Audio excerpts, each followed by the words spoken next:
জয় হিন্দ প্রিয় স্টুডেন্টস, আমাদের আজকের এই গুরুত্বপূর্ণ ভিডিওটিতে আমরা ক্লাস 11-এর অর্থাৎ ক্লাস 11 মানে সেমিস্টার 1 যারা 2026-27 শিক্ষাবর্ষে আছো তাদের জন্য মডেল পেপার 2 নিয়ে আলোচনা করব। ঠিক আছে, মডেল পেপার 2 রায় মার্টিন যে কোশ্চেন ব্যাংক ফিজিক্সের বইটা, ওকে, অর্থাৎ ফিজিক্সের রায় মার্টিন কোশ্চেন ব্যাংক বইটা থেকে ফিজিক্সের পার্টটা আমরা আলোচনা করব। আর তার জন্য আমাদের এই এসপিটি সমাধান চ্যানেলকে সাবস্ক্রাইব করে রাখতে ভুলো না আমাদের এই চ্যানেলে গুরুত্বপূর্ণ ভিডিওগুলো পাওয়ার জন্য।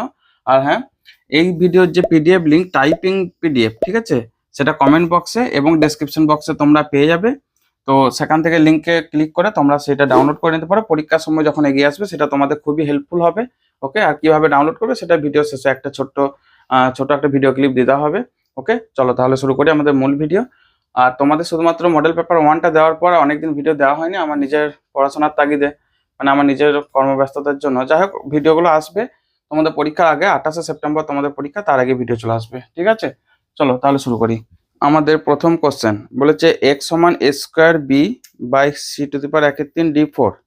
একের কোশ্চেনটা x সমান a square B by C to the power, okay, a square B by C to the power 1/3 d4 এরকম একটা টার্ম দেওয়া আছে। একটি ভৌত রাশির মান নির্ণয়ের ক্ষেত্রে এ বি সি ডি পরিমাপের প্রতি ক্ষেত্রে সর্বোচ্চ ত্রুটি 2% হলে x এর মান নির্ণয়ের ক্ষেত্রে কোন রাশিটির পরিমাপে সর্বাধিক সতর্কতা প্রয়োজন। আচ্ছা, এই ধরনের অঙ্কগুলো করার দরকার নেই, ঠিক আছে, দেখেই বোঝা যাবে। মনে রাখবে যার ঘাত যত সর্বোচ্চ। কেন বলছি এই কথাটা? যার ঘাত সর্বোচ্চ, এখানে একটা শর্ত আছে, যেহেতু প্রত্যেকটা ত্রুটির মান একই দিয়েছে, কত, 2%, যেহেতু প্রতিটি ত্রুটি একই। আর যদি এটা যদি না হয়, যার ঘাত সর্বোচ্চ মানে এখানে অবশ্যই d⁴ আছে, অর্থাৎ এখানে d এর মাথায় দেখো 4 আছে, তাহলে d এর ঘাতটাই সর্বোচ্চ, তার মানে এখানে অ্যান্সারটা হবে d। তার মানে অপশন কোনটা হবে? অপশন হচ্ছে অপশন বি। এখানে আমি লিখে রাখছি এইভাবে, অপশন বি। এটা হচ্ছে একটা শর্ত। শর্ত কি বললাম? যেহেতু প্রতিটি ত্রুটি একই বলেছে, যদি ত্রুটিগুলো একই না হয়, ধরো এর মান দিল 2%, বি এর মান 3%, সি এর মান 4%, ডি এর মান 1%, এইভাবে যদি দেয়, তাহলে এইটারও একটা নিয়ম আছে, মনে রাখবে, যদি ত্রুটির মান একই না হয়, সেক্ষেত্রে কি হয়, ওই যে ঘাত ইনটু ত্রুটির মান, ঘাত ইনটু ত্রুটি, এই দুটোর মান যার সর্বোচ্চ হবে, এই মানটা যার সর্বোচ্চ হবে, মানে দুটোর গুণফল করতে হবে, ঠিক আছে, সর্বোচ্চ হলে সেটাকে বেশি সতর্কতা দিতে হবে, বেশি সতর্কতা প্রয়োজন। সতর্কতা কি দিলাম, বানানটা ভুল হলো না, সতর্কতা বেশি প্রয়োজন। একটু বোঝাচ্ছি যে কিভাবে এটা আসছে। ওকে, শুধু এই দুটো নিয়মকে তোমরা একবার নোট, মানে খাতা কলমে লিখানো, যে যদি ত্রুটি একই থাকে, সেক্ষেত্রে যার ঘাত সর্বোচ্চ সেটাই অ্যান্সার। এখানে যেমন প্রত্যেকটা ত্রুটি 2% বলেছিল, এ বি সি ডি প্রত্যেকটা, তাহলে এখানে ডি এর ঘাত সর্বোচ্চ 4 আছে, ঠিক আছে, তাই ডিটাকে এখানে সব থেকে বেশি সতর্কতা অবলম্বন করতে হবে। সুতরাং এটা অ্যান্সার অপশন বি। এটা একটা হয়ে গেল, অ্যান্সার কমপ্লিট। ওকে, করে দেখানোর দরকার নেই, আমরা যেহেতু এমসিকিউ সলভ করবো, তবু আমরা বোঝানোর সুবিধাটা একবার করে দিচ্ছি। আচ্ছা, যদি ত্রুটির মান একই না হয়, সেক্ষেত্রে যার ঘাত, মানে সেক্ষেত্রে দুটো জিনিসকে ভাবতে হবে, একটা হচ্ছে ঘাত ভাবতে হবে, ত্রুটির মানটাকেও ভাবতে হবে, অর্থাৎ ঘাত ইন্টু ত্রুটির মান, এই দুটোর গুণফল যার সর্বোচ্চ হবে সেটাই হচ্ছে বেশি সতর্কতা প্রয়োজন। এক্সাম্পল, আমরা এই যে অ্যান্সারটা দেওয়া আছে, মানে কোশ্চেনটা এটারই সাহায্য নিয়ে আমরা দুটোকে বোঝানোর চেষ্টা করছি। ঠিক আছে, এটা টুকে নিচে আশা করছি, এটা কিন্তু খুব ইম্পর্টেন্ট একটা সূত্র। ওকে, তো আমি এটাকে একটা এক্সট্রা টাইমে করছি আর কি, মানে অ্যান্সার কিন্তু তোমাদের বেরিয়ে গেছে, সো অ্যান্সার নেওয়ার চিন্তা নাই, ডিটা অ্যান্সার এখানে অপশন বি অনুযায়ী। আচ্ছা, ধরো আমি বললাম প্রত্যেকটা ত্রুটি একই পার্সেন্টেজ, তাহলে এখানে ln x নাও, ln x মানে উভয় পক্ষে ln নাও। তো ln নিলে কি হয়, ln অফ এই পুরোটা, তো ln a by ln b ভাবো, মানে ln x by ln y, তো ln x minus ln y, তো এইভাবে ভাবো, ln of a square B by C to the power 1/3 D to the power 4। নিয়ম অনুযায়ী ln এর, মানে লগারিদমের নিয়ম অনুযায়ী কি হয়, উপরেরটা ভাগফল আকারে আছে সেটা বিয়োগ হয়ে যাবে, গুণফল আকারে থাকলে যোগ হয়ে যাবে। তাহলে এটাকে আমরা লিখতে পারি ln of a square B minus ln of C to the power 1/3 D to the power 4। আচ্ছা, এটা আবার নিয়ম অনুযায়ী কি হয়, ln a square plus ln B minus ln C to the power 1/3, এখানে একটা মাইনাস ঢুকে যাচ্ছে, ভিতরে ঢুকবে, তাহলে ln D to the power 4। এটাই করা যায়। আবার নিয়ম অনুযায়ী কি হয়, এই স্কোয়ারগুলো মানে সরি পাওয়ারগুলো পাশে চলে আসে। তাহলে এখান থেকে দেখো 2 ln a plus ln b minus 1/3 ln c minus 4 ln d। এতটুকু আশা করি তোমাদের বোঝা গেছে। এটা হচ্ছে ln x। এরপর লগারিদম করো diff উইথ রেসপেক্ট টু কোনো কিছু সাপেক্ষে নয়, নিজে নিজে সাপেক্ষে ইটসেলফ। ঠিক আছে, নিজে নিজে সাপেক্ষে ডেরিভেটিভ করে ln x এর জন্য ডেরিভেটিভ কি হয় del x। Okay, del x by x। এখন আমরা dx লিখি না, ওই dx টাকে লিখছি del x। ঠিক আছে, সেই del x টাই হবে অ্যাকচুয়ালি ত্রুটি। ওকে, এইখানে সেরকম আসবে 2 into del a by a plus del b by b minus 1/3 del c by c minus 4 into del d by d। ত্রুটির মানটা একই দেয়, তাহলে খেয়াল করো তো কোন মানটা সব থেকে বেশি এফেক্টিভ হচ্ছে। আচ্ছা, এখানে আরেকটা কথা লিখে দিই, এটা ডেরিভেটিভ করলে এটা, তাহলে সর্বোচ্চ ত্রুটি মাপার ক্ষেত্রে কোনো বিয়োগফল থাকে না, এটা মনে রাখবে, সবসময় যোগটাকে নেওয়া হবে। আচ্ছা, আমরা আরেকবার লিখি, এগুলো সব মুছে দিই, বুঝলে, এত আর লাগবে না, তোমার সাথে মেন জিনিসটাকে ফোকাস করো। ওকে, এটা মুছে দিচ্ছি। ঠিক আছে, তাহলে এখান থেকে অতএব del x বাই এক্স, এই যে ম্যাক্সিমাম মানটা মানে ম্যাক্সিমাম, যখন ম্যাক্সিমাম ত্রুটি বার করবো আমরা কোনো মাইনাস রাখবো না, সবগুলোকে প্লাস নেবো। ঠিক আছে, নাহলে বিয়োগ করলে কিন্তু কমে যায় মানটা, সেটা নয়, ম্যাক্সিমাম বার করতে হলে যোগ করে ম্যাক্সিমামটা আনতে হবে। তো তখন এই রাশিমালা দেখো সব প্লাস করে নিয়েছি। এরপর খেয়াল করো, যদি এখানে সব থেকে এফেক্টিভ রাশিমালা কোনটা হবে, কোনটার মান ম্যাক্সিমাম হবে, যদি এই ত্রুটিগুলো একই দেয়, মানে del a by a, del b by b, del c by c, del d by d, এই যে পার্সেন্টেজের মানগুলো আসবে সবই যেহেতু 2%, দেখো 4 গুণ আছে যার সাথে, সেটাই ম্যাক্সিমাম। ক্লিয়ার হয়েছে আশা করি। আবার দেখো, যদি বলে যে ত্রুটিগুলোর মান আলাদা, ধরো আমি এই মানটাকে আমি বলবো 1%, del b বাই b মানে del b বাই b, এটাকে মান বললাম ধরো 2%, এটাকে বললাম ধরো 1%। ঠিক আছে, এটাকে বললাম 2%। তো খেয়াল করো, সর্বোচ্চ ত্রুটি বার করতে গেলে এটা গুণফল কত হবে, 2 ইন্টু 1 মানে কত, 2%, এই যে টোটাল মানটা। আচ্ছা, del b বাই b মানে only 2%, 1/3 of del c by c, সিটা এই del c বাই c মানে 1, তাহলে এটা হবে 1/3%।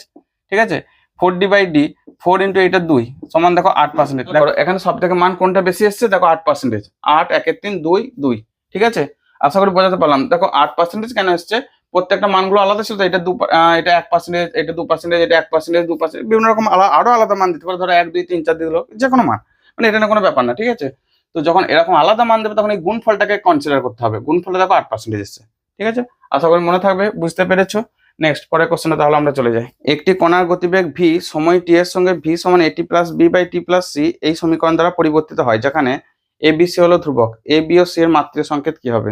আগে সমীকরণটা লিখে নাও, v সমান at প্লাস কি দিয়েছে, at plus b by t plus c, b by t plus c। এখানে আমরা কি অ্যাপ্লাই করব, সমমাত্রিক নীতি, সমমাত্রিক নীতি। হ্যাঁ, ঠিক আছে বানান।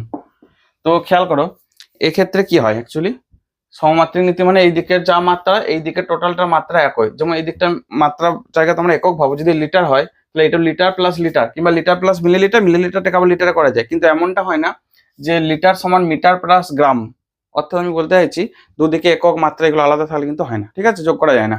ওকে, তাহলে এখানে কি দাঁড়ালো, ভি এর মাত্রা সমান 80।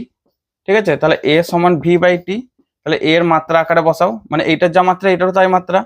তাহলে এর মাত্রা কি দাঁড়াচ্ছে, ভি মানে হচ্ছে এল T to the power -1 by T, তাহলে এল টি টু দি পাওয়ার -2, একটার মাত্রা পেয়ে গেলাম। ঠিক আছে, বি এর মাত্রা বার করবো, এই B by T plus C আর ভি দুটোর মাত্রা একই হতে হবে, তাহলে B by T plus C equal to V. ঠিক আছে, এখানে ইকুয়াল টু বলে কিছু হয় না, অ্যাকচুয়ালি এটা তো সমীকরণ নয়, আমাদের লেখার সুবিধাতে তীর চিহ্ন দেয়, কেউ ইকুয়ালও দেয়, ওটা কোনো ব্যাপার না, কোনো অসুবিধা হবে না। ঠিক আছে, তাহলে বি এর মান কি আছে, টি প্লাস সি ইন্টু ভি। খেয়াল করো, আচ্ছা এখানে এ বি সি তিনটেরই মাত্রা চেয়েছে, তো এখানে দেখো B T plus C into V পুরো মাত্রাটা বি হবে, তো আমরা কাজ করি ভি এর মাত্রাটা বসিয়ে দিই। ঠিক আছে, আর একটা কাজ করা যায়, আর একটা কি কাজ করা যায় বলতে, এই দুটো থেকে নেওয়া যায়, তাহলে কিন্তু সুবিধা হবে মনে হচ্ছে। তাহলে এক কাজ করি, এটি এর মাত্রাটা হবে B by T plus C, সেক্ষেত্রে তো এটা পেয়ে গেছি, কিন্তু বি আর সি আলাদা আছে নাকি, তাহলে এখান থেকে গুণ করে দাও, এ টি স্কোয়ার প্লাস এ টি সি এর মাত্রা হবে বি। ওকে, তাহলে এ টি স্কোয়ার যা মাত্রা হবে এই বি এর মাত্রা তাই হবে, এ টি স্কোয়ারের মাত্রা যা হবে বি এর মাত্রা তাই। এখন এর মাত্রা কি পেয়েছি, L T to the power -2 into T square মানে হচ্ছে টি স্কোয়ার, এর মাত্রা বি হবে, তাহলে এখান থেকে কি পেলাম, বি এর মাত্রা হচ্ছে এল। ঠিক আছে, মনে থাকবে বি এর মাত্রা এল। কি করে বুঝলে, এ টি স্কোয়ারের সাথে বি কে সমান করে দাও, কারণ দুটোর যোগফল একই মাত্রা যোগফল হতে হবে।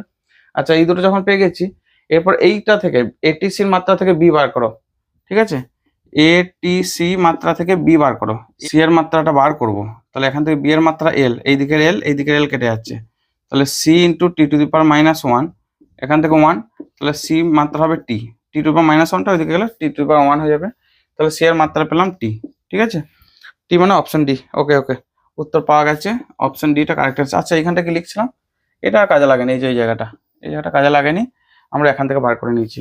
ওকে, বেশি চিৎকার করে কথা বলবো না, প্রতিটা ভিডিওতেই যেরকম করি নর্মাল গলাতেই কথা থাকবে, বেশি চিৎকার করলে এতক্ষণ টানা যাবে না, ঠিক আছে, তোমরা শুধু বুঝতে থাকো জিনিসগুলো আর ভালো করে প্র্যাকটিস করো।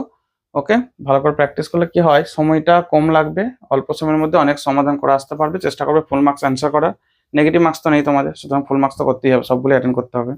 ওকে, আর কমেন্ট করে করে তোমরা আমাকে প্রচুর মানে কি বলবো, আমাকে পাগল করে দিয়েছো। আমি মেনে নিচ্ছি এটা যে আমি ভিডিওগুলো দিতে পারিনি, কিন্তু কি করব বলো, আমি একটা আশা নিয়ে বসে আছি। আমার এই যে 11 তারিখে, 11ই আগস্ট, আজকে তো 3 তারিখ, ভিডিওটা এখন রেকর্ড হচ্ছে, তো এর আগে তোমাদের কালকে রবিবারে ভিডিওটা দেওয়ার কথা ছিল, গতকাল বা পরশু, কিন্তু আমার ভিডিও রেডি হয়নি। আমি আগে কথা দিয়ে দিয়েছিলাম, কিন্তু কথা দিয়ে কথা রাখতে পারিনি, তার জন্য সরি, ঠিক আছে। তো যাই হোক, তোমরা চিন্তা করো না, পরীক্ষা আগে আরামসে পেয়ে যাবে, আমারও চাপ পড়ে গেছে এখন। আর 11ই আগস্ট ভেরিফিকেশন আছে, তারপরে ইন্টারভিউ কবে দেবে ওই যে একটা ঝুলে থাকা হয়ে গেলে তো আমি বেঁচে যেতাম, কিন্তু ঝুলে থাকাটাই বেশি কষ্টদায়ক। তারপর 2027 সালে সব রিক্রুটমেন্ট গুলো হলে তখন তো তোমরা নতুন নতুন টিচার পাবে, এখনই কষ্ট করে চালাও। আচ্ছা, তিন একটা কি বলেছে দেখো, নদী তটের সাপেক্ষে, নদী তট মানে তো নদীর কুল কিনারা, তাই তো, কল্পনা করে নাও নদীর কিনারা, ধরো এটা একটা নদী, ঠিক আছে, দেখা যাচ্ছে কি, এখানে দেখো নদীর কিনারা, এটা তো স্থির থাকে, তাহলে নদী তটের সাপেক্ষে বলা মানে প্রকৃত, ঠিক আছে, মানে আপেক্ষিকটা বলছে না, কোনো কিছু বেগ থাকলে তার সাপেক্ষে মাপলে সেটা আপেক্ষিক, কিন্তু এখানে যেহেতু নদী তট স্থির থাকে, সুতরাং তার সাপেক্ষে মানে প্রকৃত বেগটাই বলেছে। ওকে, দিয়ে বলেছে একটি নৌকার বেগ 3i cap plus 4j cap এবং নদীর স্রোতের বেগ -3i ক্যাপ -4j ক্যাপ হলে স্রোতের সাপেক্ষে নৌকার বেগ। আচ্ছা, আমি এখানে একটু লিখে দেখছি, নৌকার বেগ আর স্রোতের বেগ, ঠিক আছে, নৌকার বেগ আর স্রোতের বেগ। তো এক কাজ করো, নৌকার বেগটাকে আমি ধরছি ভি, স্রোতের বেগটাকে ইউ, ভেক্টর চিহ্ন দিয়ে দাও। ভি ভেক্টর নৌকার বেগ বলে দিয়েছে, দেখো কোথায় গেল, 3i cap plus 4j cap, 3i cap plus 4j cap, এটা -3i ক্যাপ -4j ক্যাপ দিয়ে বলেছে স্রোতের সাপেক্ষে নৌকা, মনে রাখবে যার সাপেক্ষে বলবে সে লাস্টে থাকবে, বিয়োগ যাবে, ঠিক আছে।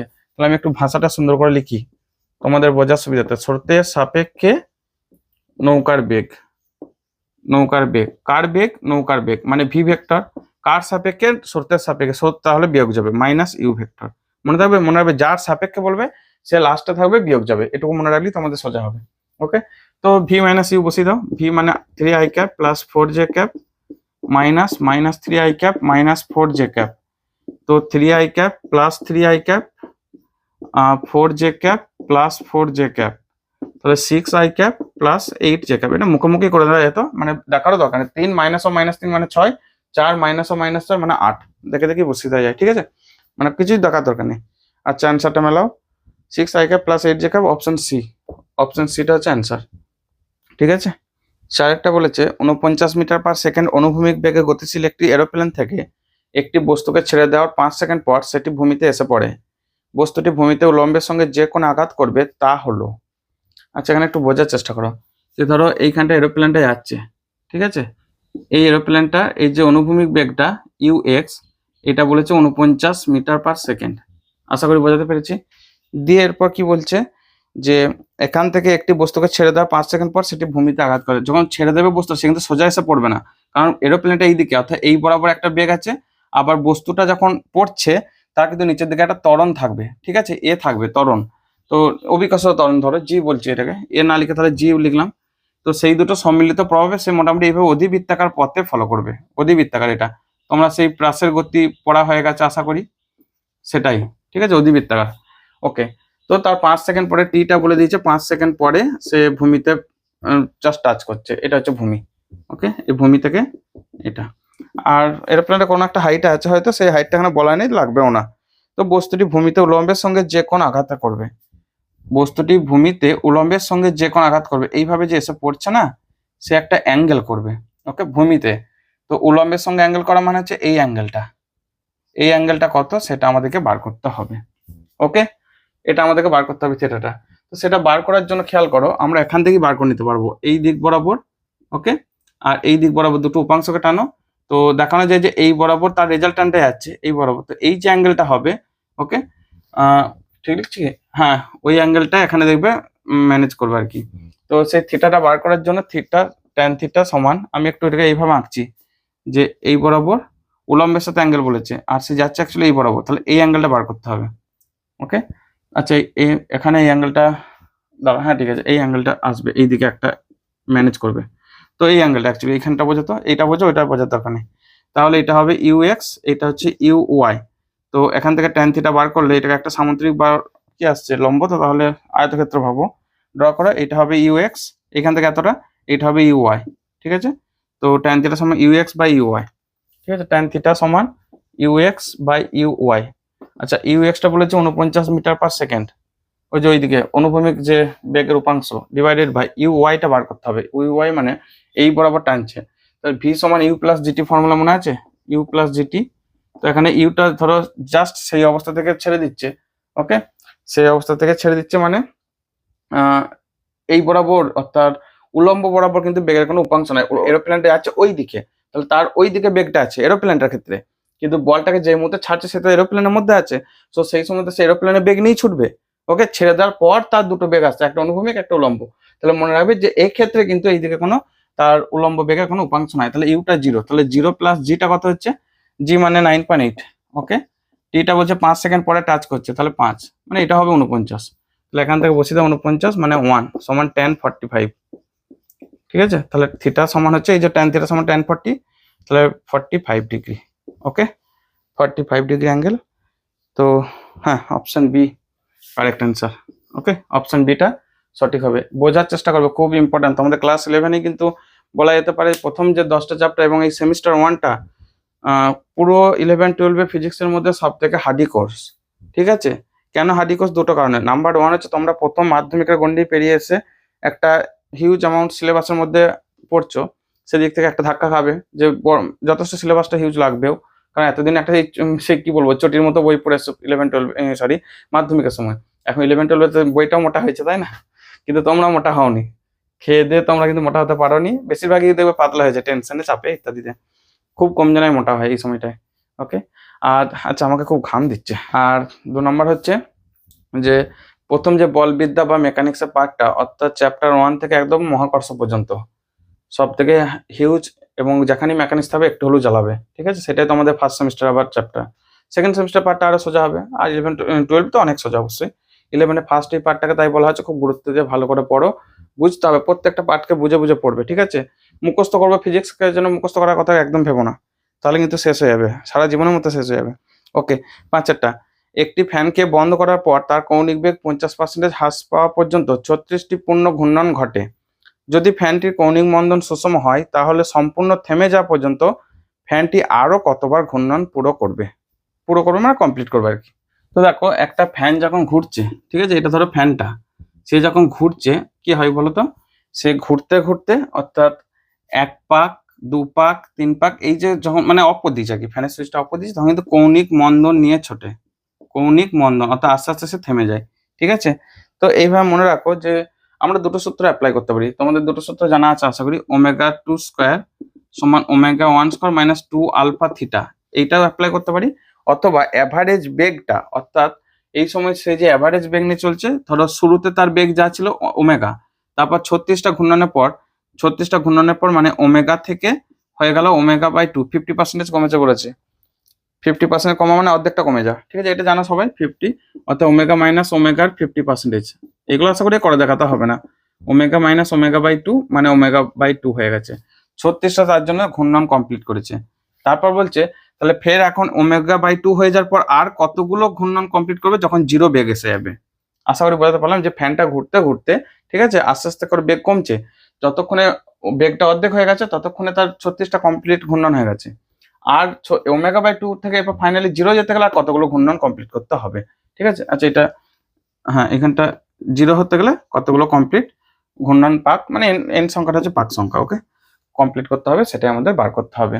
তো আমাদের সিম্পল ফর্মুলাটা ইউজ করতে পারে এটা। ঠিক আছে, এটা ইউজ করো, কোনো অসুবিধা নেই। আলফাটা যেহেতু একই বলেছে, আরেকটা ইউজ করা যায়, সেটা হচ্ছে দেখো যে দুটো গড় বেগ নিয়ে সে যখন ভাবছে, মানে omega plus omega by two তার গড় বেগ, এটা গড় বেগ মানে হচ্ছে থিটা বাই টি, এটাও করে নিতে পারো, তবে এটা তা করার দরকার না। আমরা নর্মাল যে 4 নম্বর ভি স্কয়ার সমান U square minus two A S formula মনে আছে তো, ভি স্কয়ার সমান U square minus two A S, এইটারই পরিপ্রেক্ষিতে কৌণিক ঘূর্ণনের ক্ষেত্রে আমরা এই ফর্মুলাটা ইউজ করছি। দেখো ভি এর জায়গায় ওমেগা টু, ইউ এর জায়গায় ওমেগা ওয়ান, কৌণিক বেগ, এ মানে হচ্ছে এখানে আলফা ইউজ করবো, এস এর জায়গায় রৈখিক সরণ, এখানে হচ্ছে কৌণিক সরণ। ঠিক আছে, তাহলে এই ফর্মুলাটা ইউজ করছি, যেটা তোমরা জানা থেকে স্টার্ট করছি। ঠিক আছে, ওকে, তাহলে প্রথমটা ক্ষেত্রে ওমেগা স্কয়ার সমান ওমেগা বাই টু তার whole square minus two alpha, থিটাটার জায়গায় লাগো 36টা ঘূর্ণন পাক। তো আচ্ছা, এক কাজ করো, 36টা ঘূর্ণন পাক মানে কি গো, থিটাটা কত হয় এটা বোঝো। এক পাক যদি ফ্যানটা কমপ্লিট করে এক পাক, তাহলে কত ডিগ্রি অ্যাঙ্গেল করে, থিটা সমান 2 পাই, মনে থাকবে। 2 পাকের ক্ষেত্রে 2 পাই গণিত 2, 3 পাকের ক্ষেত্রে ইন্টু মানে থিটা পাই 2 পাই গণিত 3, তাহলে n পাকের ক্ষেত্রে 2 পাই গণিত n। বোঝাতে পারলাম যে কৌণিক সরণটা তাহলে কত হবে, কৌণিক সরণটা থিটা সমান 2 পাই ইন্টু n। এটা শুধু মনে রাখো যে এক পাকেতে 2 পাই কোণ করে, তাহলে n পাকেতে 36টা, nটা হচ্ছে 36 ইন্টু 2 পাই। আচ্ছা, আরেকটা হচ্ছে যখন ওমেগা বাই টু থেকে জিরোতে আসছে, তাহলে ওমেগা বাই টু তার হোল স্কয়ার সমান 0 স্কয়ার মাইনাস 2 আলফা, তখন nটা জানি না ইন্টু 2 পাই, মানে n সংখ্যক পাক, প্রতিটা ক্ষেত্রে 2 পাই অ্যাঙ্গেল। আচ্ছা, কাজ করে এটা ক্যালকুলেট করে নাও, তাহলে এখান থেকে ওমেগা স্কয়ার সমান omega square by 4 minus 2 alpha, 36 দুগুণে 72 পাই, বেশি গুণ ভাগ করছি না, তাহলে এখান থেকে এইটা করো। আচ্ছা, আমরা কি ভুল করেছি কিছু? ও হ্যাঁ, একটা ভুল করেছি, এটা ফাইনাল বেগ তো ভিটা ওমেগা বাই টু এখানে হতো, তাও ধরো একটু ভুল করেছি, এইটা ওমেগা হবে। হ্যাঁ, একইভাবে এইটা 0 হবে, 0 স্কয়ার সমান ওমেগা বাই টু তা হোল স্কয়ার। কেন বললাম তো, ওই যে ওমেগা টুটা হচ্ছে ফাইনাল বেগটা, আর এইটা হচ্ছে ওমেগা ওয়ান স্কয়ারটা প্রাথমিক কৌণিক বেগ মাইনাস 2 আলফা থিটা। ঠিক আছে, সূত্র মুখস্থ থাকলেই হবে। ওকে, ক্যালকুলেট করে নাও। আচ্ছা, এখানটা একটু ভুল হয়ে গেল, যেহেতু মুছতে হবে, তাহলে এখান থেকে ওমেগা স্কয়ার মানে 3 ওমেগা স্কয়ার বাই 4, বিয়োগটা করে নাও 2 আলফা ইন্টু 72 পাই, আর এখান থেকে বিয়োগটা করে নাও ওমেগা স্কয়ার বাই 4 সমান 2 আলফা ইন্টু 2n পাই, দুটোকে ভাগ করে দাও, এটা 1 নম্বর, এটা 2 নম্বর, 1/2 করে দাও, 1/2, তাহলে অ্যান্সার চলে আসবে। দেখো 3 ওমেগা স্কয়ার বাই 4, এটা লিখছি আমি তাহলে 3 omega square by 4 by omega square by 4 সমান, okay, 2 alpha 72 pi, 2 alpha 2n pi, 2 alpha 72 pi by 2 alpha n, n into 2n pi 2 pi. Okay okay, তো 2 আলফা আগে যতগুলো পাই কাটি, omega square by 4 omega square by 4, তাহলে এখান থেকে দেখো 3 সমান, ওখান থেকে বার করো 72, পাইটাও কেটে দিচ্ছি বাই 2n, মানে 36 বাই n, তাহলে এখান থেকে 3n সমান 36, n সমান 12, তাহলে আর এরপরে আর 12টা পাক কমপ্লিট করবে। ঠিক আছে, এই সূত্রটা ইউজ করবে। আরেকটা ওই যে বললাম গড়, মানে গড় বেগের সূত্র ব্যবহার করা যায়, টোটাল সরণ সমান অর্থাৎ ওমেগা সমান থিটা বাই টি, তো তাহলে থিটা সমান ওমেগা টি, এই সূত্রটা থিটা সমান ওমেগা টি, তো ওমেগার জায়গায় তখন omega 1 plus omega 2 by 2 into T, এটাকে ইউজ করতে পারো, তাতেও হবে। ঠিক আছে, তো যেটা ইচ্ছা করবে। ওকে, তাহলে অ্যান্সার কোনটা হলো, অ্যান্সার 12, মানে অপশন বি, অপশন বি। ওকে, নেক্সট পরে কোশ্চেন এসো।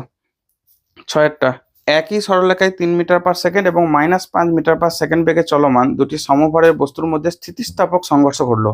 প্রথমত বলে দিচ্ছে সমভর, সমভর, স্থিতিস্থাপক সংঘর্ষ, স্থিতিস্থাপক সংঘর্ষ। ওকে, এই দুটো শব্দ ইউজ করেছে।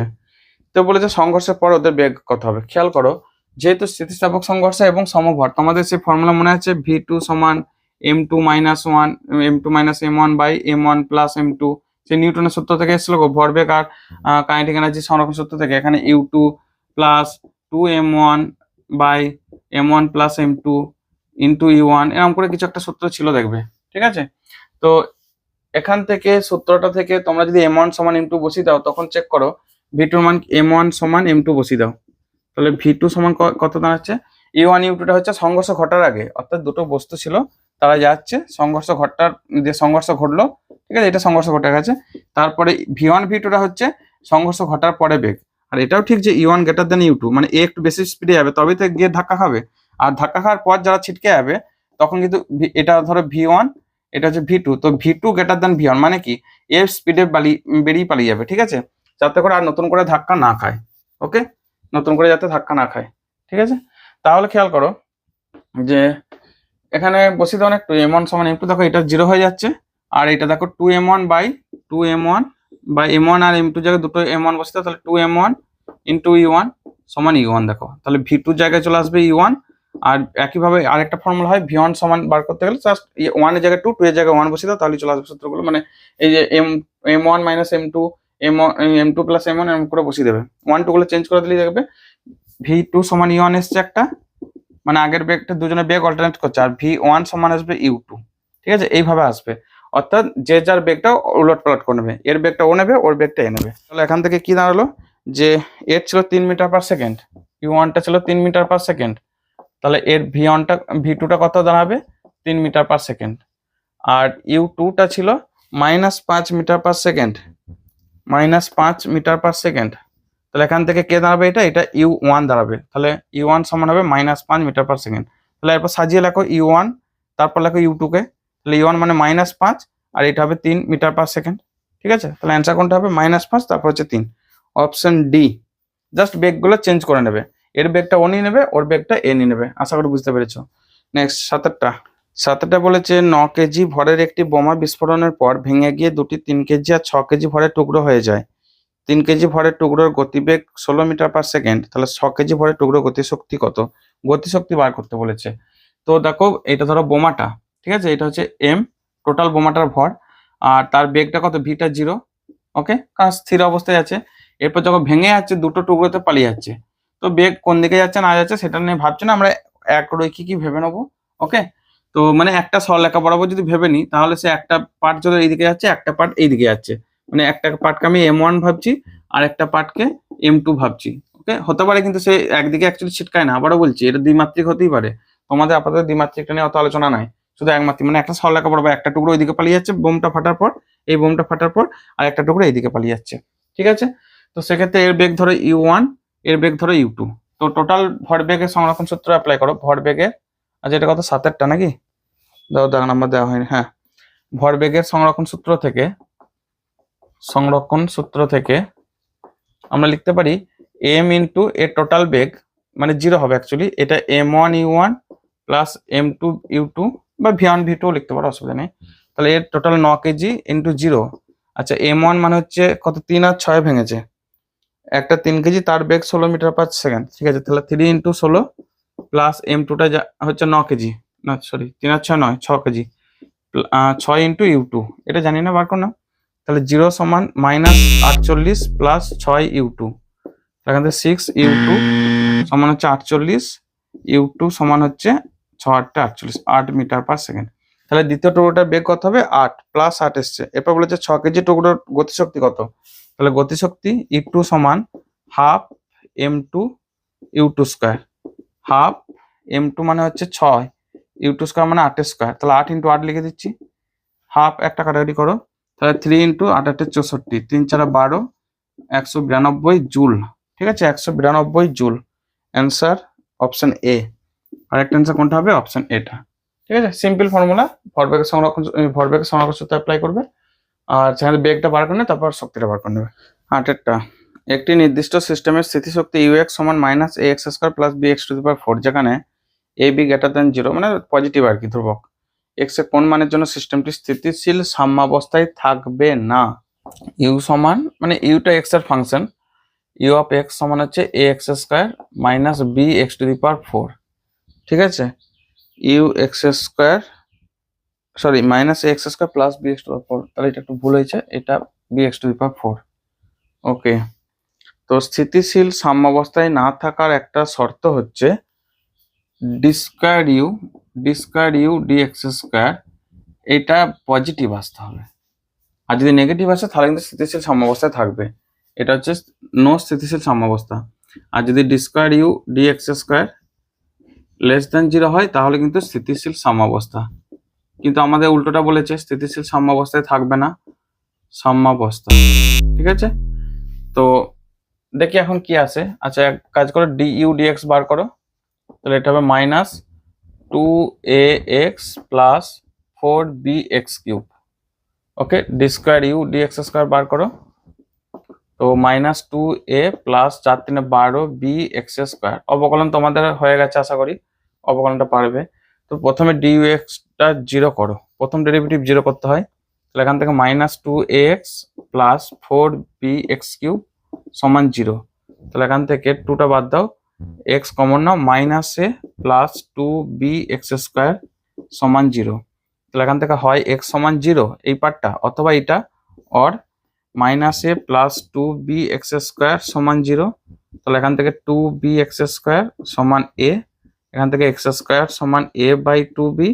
তাহলে x সমান প্লাস মাইনাস রুট a/2b, এটা একটু খেয়াল রাখো, প্লাস মাইনাস রুট a/2b।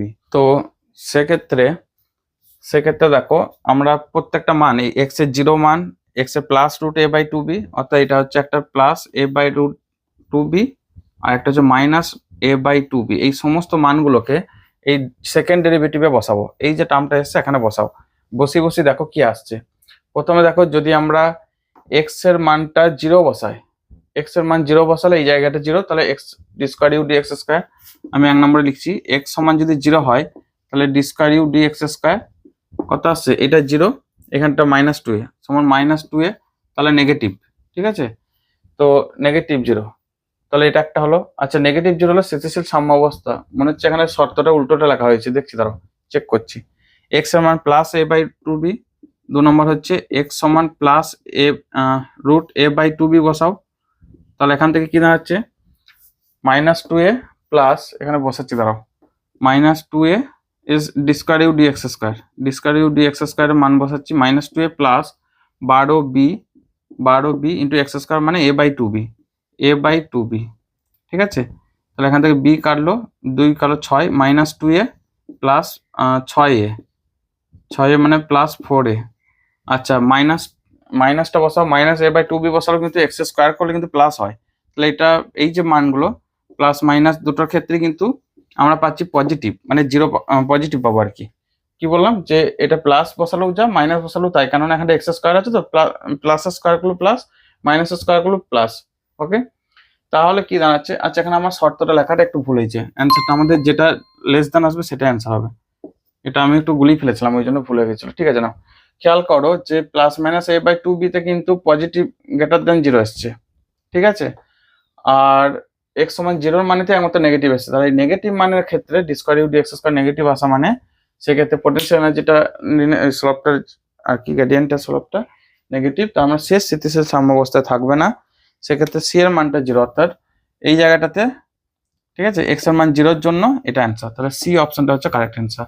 শর্তটা একটু মুখস্থ রাখবে, তো আমি নিজেই মুখস্থ রাখতে গিয়ে ভুলে গিয়েছিলাম, মানে উল্টোটা পড়ে ফেলছিলাম, যে negative D square U dx square যদি নেগেটিভ আসে মানটা, ঠিক আছে, তাহলে কিন্তু সেই মানটা স্থিতিশীল সাম্যাবস্থায় থাকবে না, অস্থিতিশীল হয়ে যাবে, অস্থিতিশীল, ঠিক আছে, বা এরকম বলতে পারো অসাম্যাবস্থা। আর যদি গ্রেটার দেন 0 আসে তাহলে স্থিতিশীল সাম্যাবস্থা। এখানে দেখলাম যে এই a/2b রুট তার প্লাস মাইনাসের ক্ষেত্রে দুটোর ক্ষেত্রেই পজিটিভ আসবে, বাকি 0 মানের ক্ষেত্রে নেগেটিভ, তাহলে 0 মানটা অ্যাকসেপ্টেবল আমাদের কোশ্চেন অ্যান্সার, মানে কোশ্চেনটা অনুযায়ী, ঠিক আছে। 9টা, স্থির ক্ষমতার একটি যন্ত্রের সাহায্যে একটি বাক্সকে একটি সরলরেখা সরানো হচ্ছে, টি সময়ে বাক্সটি যে দূরত্ব সরবে তার সঙ্গে সমানুপাতিক হবে, যে দূরত্ব মানে দূরত্ব কার সাথে সমানুপাতিক হবে।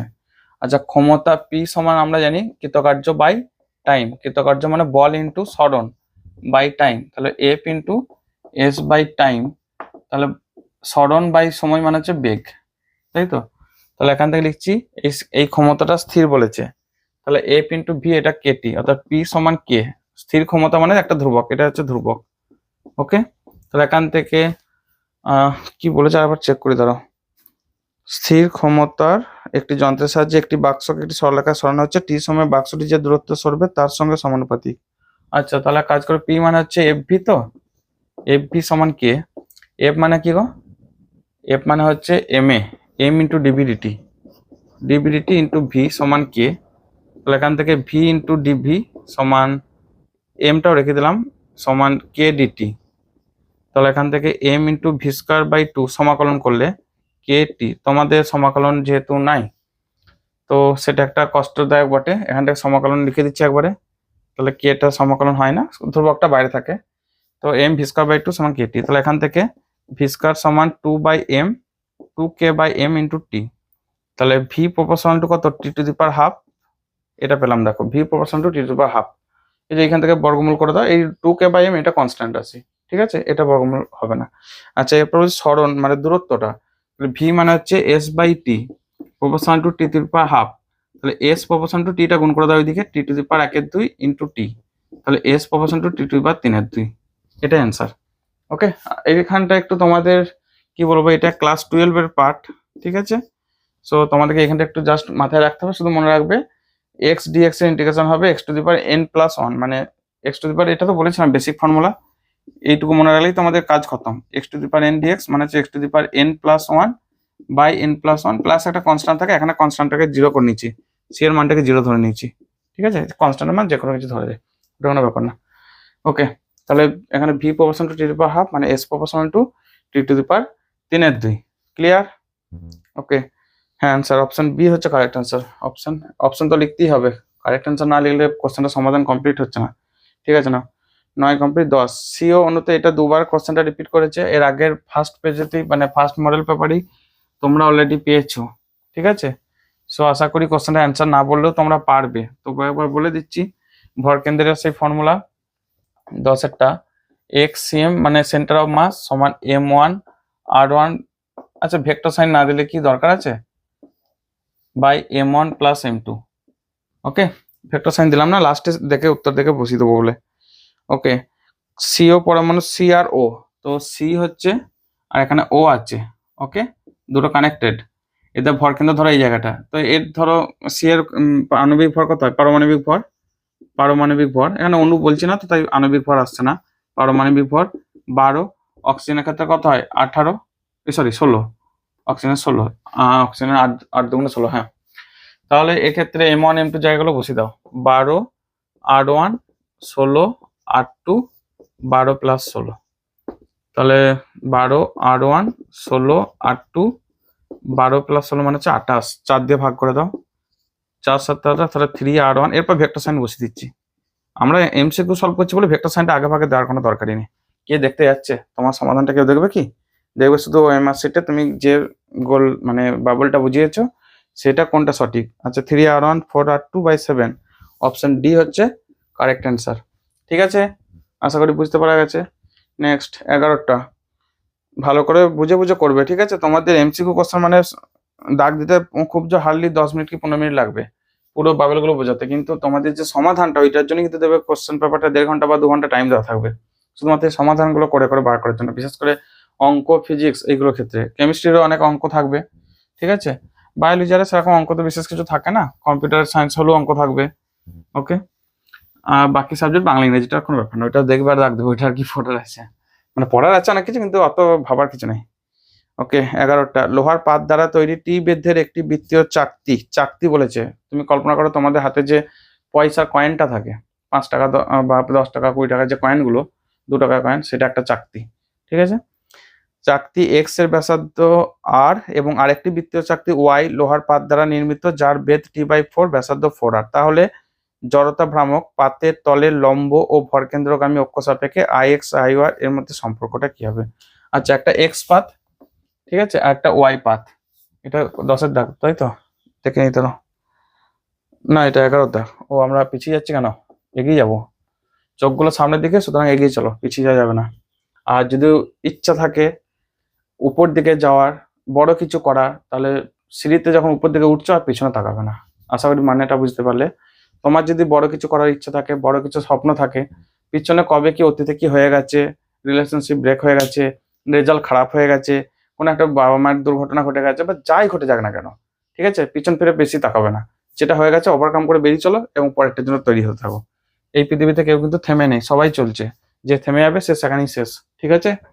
আচ্ছা, আচ্ছা চাকতি মানে এটা একটু দেখিয়ে দিই একবার, এইটা চাকতি, এটা হচ্ছে তার ব্যাসার্ধ, ওকে। আর আর এই চাকতিটা একটা বেধ আছে, এটা হচ্ছে টি, এই যে এখান থেকে এইটুকু, এইটা এই বরাবর মানে তার অক্ষ সাপেক্ষে সে ঘুরছে এইভাবে জাস্ট, ওকে। আশা করি বুঝতে পারছো। তোমরা চাকতি বেল্লা আর সে রুটি করো, রুটি চাকতি বেল্লাই তো বলে নাকি, হ্যাঁ। ওইটা যা মার খেয়েছি ছোটবেলায় মায়ের কাছে, বেল্লা বলে যেটা করে রুটি বেলে, বাপরে বাপ, কি একটা অঙ্ক ভুল হইলো সম্ভবত, মেরে দিল আমাকে। ওকে, নেক্সট তাহলে দেখো, আচ্ছা এটা আয়তন কি হয় গো, চারটি বেলায় দেখো উপরটা হচ্ছে পাই আর স্কোয়ার ইন্টু টি গুণ করো, অর্থাৎ পাই আর স্কোয়ার ইন্টু টি, এটা হচ্ছে তার আয়তন, ঠিক আছে ভিটা।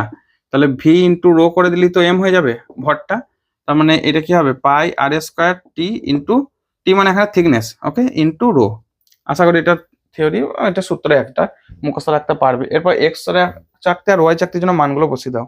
প্রথমটা ক্ষেত্রে বলেছে আর ব্যাসার্ধ আর টিটাই বেদ, তাহলে এখানে লিখে দাও m1 mx সমান লিখছি দেখো পাই আর স্কোয়ার টি রো, ঠিক আছে। তাহলে এখান থেকে চাকতির ক্ষেত্রে তার লম্ব অক্ষের সাপেক্ষে তার যে জড়তা ভ্রামক আই এক্স মানে হচ্ছে M X into R square, okay, R square into half মানে বাই টু, তাহলে half of pi R square T rho into R square. তো এটা আসবে দেখো half of pi R to the power 4 T into rho, okay. Y চাকতির জন্য মান বসাও, ওয়াইটা ক্ষেত্রে আগে এম ওয়াইটা বার করে নাও, পাই, আচ্ছা এখানে আর এর জায়গায় বলেছে দেখো 4 আর টি এর জায়গায় বলেছে টি বাই 4, এটা খেয়াল রাখো। তাহলে আর স্কোয়ারের জায়গায় লেখো 4 আর তার হোল স্কোয়ার, এই যে সূত্র এইটাই সূত্র ইউজ করছি, হ্যাঁ 4 আর তার হোল স্কোয়ার, টি মানে হচ্ছে টি বাই 4 রো, এটাই তো নাই, হ্যাঁ রো। আচ্ছা এটাকে এরপর একটু ক্যালকুলেট করো, তাহলে আই ওয়াই সমান হচ্ছে এম ওয়াই ইন্টু আর এর জায়গায় এখানে কি লিখবো আর ওয়াই লিখছি দাঁড়াও বাই 2, এটা লিখি কোথায়, ছবিটা মুছে দিই আর ছবিটা তোমাদের লাগবে না, ওকে। তাহলে এখান থেকে দেখো এম ওয়াই মানে ওটা বসে দাও পাই, এটা গুণ করে দাও 4 4 16 R square T by 4 rho by 2 into R মানে হচ্ছে 4 আর, ঠিক আছে, আর মানে এখানে ওয়াই এর যে রেডিয়াস 4 আর। তাহলে এখান থেকে আরো কিছু টার্ম সমাধান করি আগে, তাহলে 16 4, আচ্ছা এই 4 4 কেটে যাচ্ছে, 4 4 কেটে যাচ্ছে, তাহলে 16 পাই R square T rho by 2, ঠিক লিখলাম কি, চেক করো তো। ও একটা ভুল করেছি গো, এটা আর স্কোয়ার তো মানে এম ওয়াই আর ওয়াই স্কোয়ার, তাহলে এটা 4 আর তার হোল স্কোয়ার হবে, তাহলে এখানে কাটবে না, পুরোটা কাটবে না। আমি এক কাজ করি 16 আর স্কোয়ার একবারে লিখে দিচ্ছি, তাহলে একটা 4 থাকবে, তাহলে এখান থেকে 16 4 64, ঠিক আছে, 64 পাই R square T rho by 2। আচ্ছা এই পাই R square T rho by 2 এটাই তো আই এক্স, তাই না, তাহলে এটাকে লেখো 64 আই এক্স, ওকে। তাহলে এখান থেকে কি পেলাম, এই যে আই ওয়াই সমান 64 আই এক্স, আশা করি বুঝতে পেরেছো। আর ওই চারটি নিজের ভরকেন্দ্রগামী অক্ষের সাপেক্ষে লম্ব অক্ষের সাপেক্ষে তার যে জড়তা ভ্রামক বা মোমেন্ট অফ ইনার্সিয়া সেটা হচ্ছে হাফ এম আর স্কোয়ার, ঠিক আছে, এটা মনে রাখবে। উত্তর হ্যাঁ সেটটা হচ্ছে উত্তর, ওকে ওকে। তোমাদের যত দ্রুত সম্ভব 5টা পেজ আমি তাড়াতাড়ি করে দেবো, তারপর বাকি যে পেজগুলো থাকবে পরীক্ষার টাইম করে করাবো, এটা আমার টার্গেট, ঠিক আছে। 11-এর জন্য 5টা, 12-এর জন্য 10টা, কারণ 12টাকে আগে ভাইটাল ভাবে দেখতে হচ্ছে, ওকে। তোমরা অবশ্যই গুরুত্বপূর্ণ সেটা নয়, কিন্তু টাইমটার জন্য এখন আপাতত এটাই স্বস্তি। সিএরটা অ্যান্সার লিখেছি তো, ঠিক আছে। নেক্সট 12টা, প্রতিটি এম ভরের 4টি বিন্দু ভরকে এক্স ওয়াই তলে যথাক্রমে 0 0 এ এ এ মাইনাস এ 0 বিন্দুগুলিতে রাখা হলো, ওয়াই অক্ষের সাপেক্ষে এই ভর সমষ্টির জড়তা ভ্রামক। আচ্ছা কেউ বলতে পারো ওয়াই অক্ষের সাপেক্ষে জড়তা ভ্রামক বার করা মানে কোন কোঅর্ডিনেটটা নেবো, এক্সটা নেবো নাকি ওয়াইটা নেবো, দেখো একটু ভেবে বলো। ধরো এটা একটা পাথ বা এটা একটা বিন্দু, ঠিক আছে, এটা একটা এক্স অ্যাক্সিস ওয়াই অ্যাক্সিস, এটা এক্স অ্যাক্সিস ওয়াই অ্যাক্সিস, তো ওয়াই অক্ষের সাপেক্ষে ঘুরছে, তার মানে কি এই ডিস্টেন্সটাকে আমাকে মাপতে হবে, অর্থাৎ এই ডিস্টেন্সের সাপেক্ষে সেইভাবে ঘুরবে, বোঝা গেছে। তাহলে এই ডিস্টেন্সটা কোনটা গো, এখান থেকে এটা হচ্ছে এক্স কোঅর্ডিনেট আর এখান থেকে এটা হচ্ছে ওয়াই কোঅর্ডিনেট, তার মানে এক্সটাকে নেবো, ক্লিয়ার হয়েছে। অর্থাৎ ওয়াই অক্ষের সাপেক্ষে যখন বলবো এক্সটা নেবো, এই অক্ষের সাপেক্ষে ঘুরবে এইদিকে, আর যখন ওয়াই অক্ষের এক্স অক্ষের সাপেক্ষে যখন ঘুরবে তখন এখান থেকে এই ডিস্টেন্স, তার মানে ওয়াই কোঅর্ডিনেটটা নেবো, ক্লিয়ার। তো এটা মুছে দিয়ে এরপর যেটা ক্লিয়ার হয়ে যাবে মুছে দাও, এরপর মানে ব্রেন থেকে মোছা চলবে না, বোর্ড থেকে মুছবো। তো তাহলে এখান থেকে দেখো ওয়াই অক্ষের সাপেক্ষে জড়তা ভ্রামক, তো সমান হচ্ছে আই ওয়াই লিখছি সমান summation of M X square গুলো, মানে এক্স কোঅর্ডিনেট গুলো শুধু নেবো। আচ্ছা প্রত্যেকটা ভরই বলেছে মনে হয় এ, প্রতিটি ভর এম বলে দিচ্ছি, তাহলে এমটা কোনো চেঞ্জ হচ্ছে না, শুধু পরের গুলো 0 0 এ এ, আমি একটু লিখছি দাঁড়াও 0 0 এ এ, দেখতে পাবে না বোর্ডটা, আমি লিখে নিয়ে আগে তারপর দেখবে এ মাইনাস এ আর একটা বলেছে এ জিরো এইগুলো দিয়েছে, ঠিক আছে, এই টার্মগুলো দিয়েছে। তো তাহলে সবগুলো এক্স গুলো নেবো, তাহলে এক কাজ করো, সমান সামেশন অফ, এই সামেশন আবার লিখছি না, সামেশনের জায়গায় যোগ লিখে দাও, এম ইন্টু এমটা কমন নিয়ে নাও, যেহেতু সবার ক্ষেত্রে ভরটা একই বলেছে, যদি আলাদা বলতো তাহলে প্রত্যেকটা ক্ষেত্রে m1 x1 square m2 x2 square এরকম করে আসতো। তো এখানে দেখো শুধু এক্স গুলো নাও, 0 a 0 স্কোয়ার a স্কোয়ার সমান 3 a স্কোয়ার, তাহলে 3m × a স্কোয়ার, 3m² এটা অ্যান্সার, 3m²। উত্তর 3m² মানে অপশন ডি। মুখস্থ রাখবে এইটাই, যে ওয়াই অক্ষের সাপেক্ষে বলা মানে এক্স কোঅর্ডিনেট, এক্স অক্ষের সাপেক্ষে বলা মানে ওয়াই কোঅর্ডিনেট, ঠিক আছে। সেই সমান্তরাল উপপাদ্য, সমান্তরাল কি ছিল যেন, আর লম্ব উপপাদ্য ছিল একটা, আর একটা সমান্তরাল লক্ষ্য বা অক্ষীয় উপপাদ্য এরকম একটা কিছু আছে। দুটো উপপাদ্য ভালো করে পড়বে, বুঝবে, খুব খুব ইম্পর্টেন্ট জায়গা ওটা কিন্তু, চর্তা ভ্রামকের যে দুটো উপপাদ্য দেওয়া আছে, ঠিক আছে, সমান্তরাল অক্ষ উপপাদ্য আর একটা হচ্ছে লম্ব অক্ষ উপপাদ্য, হ্যাঁ বাংলা এই নামটাই বলে। ওকে, আমরা ইংলিশটাই মুখস্থ থাকা ভালো, parallel Axis theorem and perpendicular Axis theorem, সেক্ষেত্রে বাংলাটা কঠিন আর কি। ওকে, পরেরটা সত্য মিথ্যা নাকি, নিচে 4টি বিকল্প থেকে সঠিক উত্তরটি নির্বাচন করো।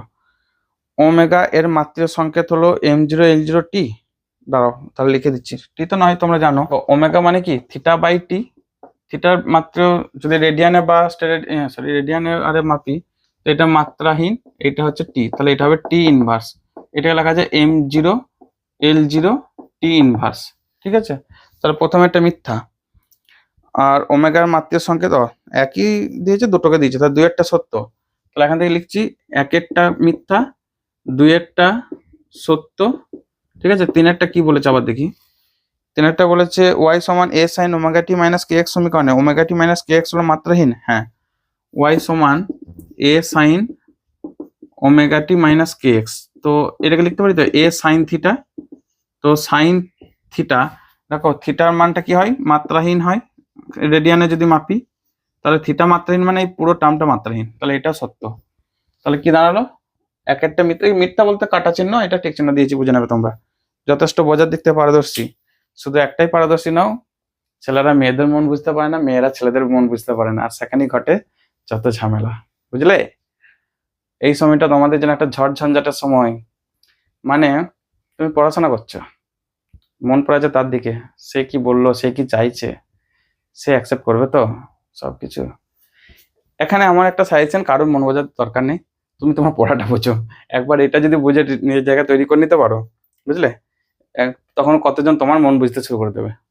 আর তুমি যদি এখন কারোর পিছনে ছোটো, সে কিন্তু তোমার পিছন থেকে দূরে চলে যাবে, মানে তুমি যার পিছনে ছুটবে সে দূরে চলে যাবে, এরপর তর্ক বসায়, তাহলে আমরা যদি পড়ার পিছনে ছুটি, পড়াও তো দূরে চলে যাবে, নেভার। ও এমন একটা জিনিস, মানে একটা বাংলায় কথা আছে, বই আর বউ দুটোকে একসাথে রেখো না, তাহলে কিন্তু বিপদে পড়বে। আবার বলবে স্যার বউ কাকে বলছেন, মানে ওই বুঝে নাও গার্লফ্রেন্ড ফ্রেন্ড এগুলো কি বলতে চাইছে আর কি, এটা বাংলায় একটা থিওরি আছে, আমাদেরকে স্যাররাও বলতো যে বই আর বউকে একসাথে রেখো না, ঝগড়া হবেই হবে। তুমি যদি পড়াশোনা করতে চাও, গার্লফ্রেন্ডের সাথে ঝগড়া হবে, কারণ তাকে তুমি টাইম দিতে পারবে না। আবার যদি তাকে টাইম দাও, তোমার বইয়ের সাথে ঝগড়া হবে, বই তখন তোমাকে অভিমান করে পালিয়ে যাবে, কারণ তুমি তাকে টাইম দিতে পারবে না, পড়াশোনা কম হবে, ঠিক আছে। বেস্ট হচ্ছে দুটোকে ব্যালেন্স রাখা, না হলে আমার মনে হয় আপাতত পড়াটাই, সায়েন্সে পড়ছো ভালো করে পড়ো, বুঝলে, ওইগুলো থাকো, ওইগুলো তো আসবেই, মানুষের জীবন মানে সবকিছু জীবন চক্রেই চলবে, সো ওইগুলোটাকে বেশি মাথা ঘামাতে যেও না। ওকে, আচ্ছা নেক্সট, কোনটা গো, ও আচ্ছা 2 আর 3 সঠিক হয়েছে, হ্যাঁ 2 আর 3 মানে অপশন কোনটা, অপশন সি একটা, দেখছো কোশ্চেনটা কমপ্লিট না করেই ফালতু বকতে শুরু করে দিয়েছি। তো সবসময় পড়াতে ভালো লাগছে না, ফালতু বকতেও ভালো লাগে মাঝে মাঝে, মানে এমনও কথা আছে যে সবসময় যে তোমাকে কাজের কাজই করতে হবে তার কোনো মানে নেই, কখনো অকাজটাও তোমার কাজের মধ্যে পড়বে। এক্সাম্পল, তুমি সারাদিন ধরে পড়াশোনা করছো, সবার ভালো লাগবে না, তখন তুমি একটু ফোন ঘাটলে কোনো অসুবিধা নেই, একটু গল্প আড্ডা দিলে কোনো অসুবিধা নেই, এটা কিন্তু তোমার রিফ্রেশ করার জন্য বা রিচার্জ করার জন্য দরকার, ঠিক আছে। 14টা, নিচে কোন বিবৃতিগুলি সঠিক, এ ক্যাপ বি ক্যাপ একক vector, cos θ/2 half mod of, আচ্ছা কোনগুলো সঠিক বলেছে, তাহলে এক কাজ করে আমরা একটা সূত্র আগে লিখে দিই। প্রথম সূত্র হচ্ছে, তোমরা সেই ভেক্টরের লব্ধি সূত্র মনে আছে, সি স্কোয়ার সমান A square plus B square plus 2ab cos θ, এই সূত্রটা ইউজ করব, ঠিক আছে।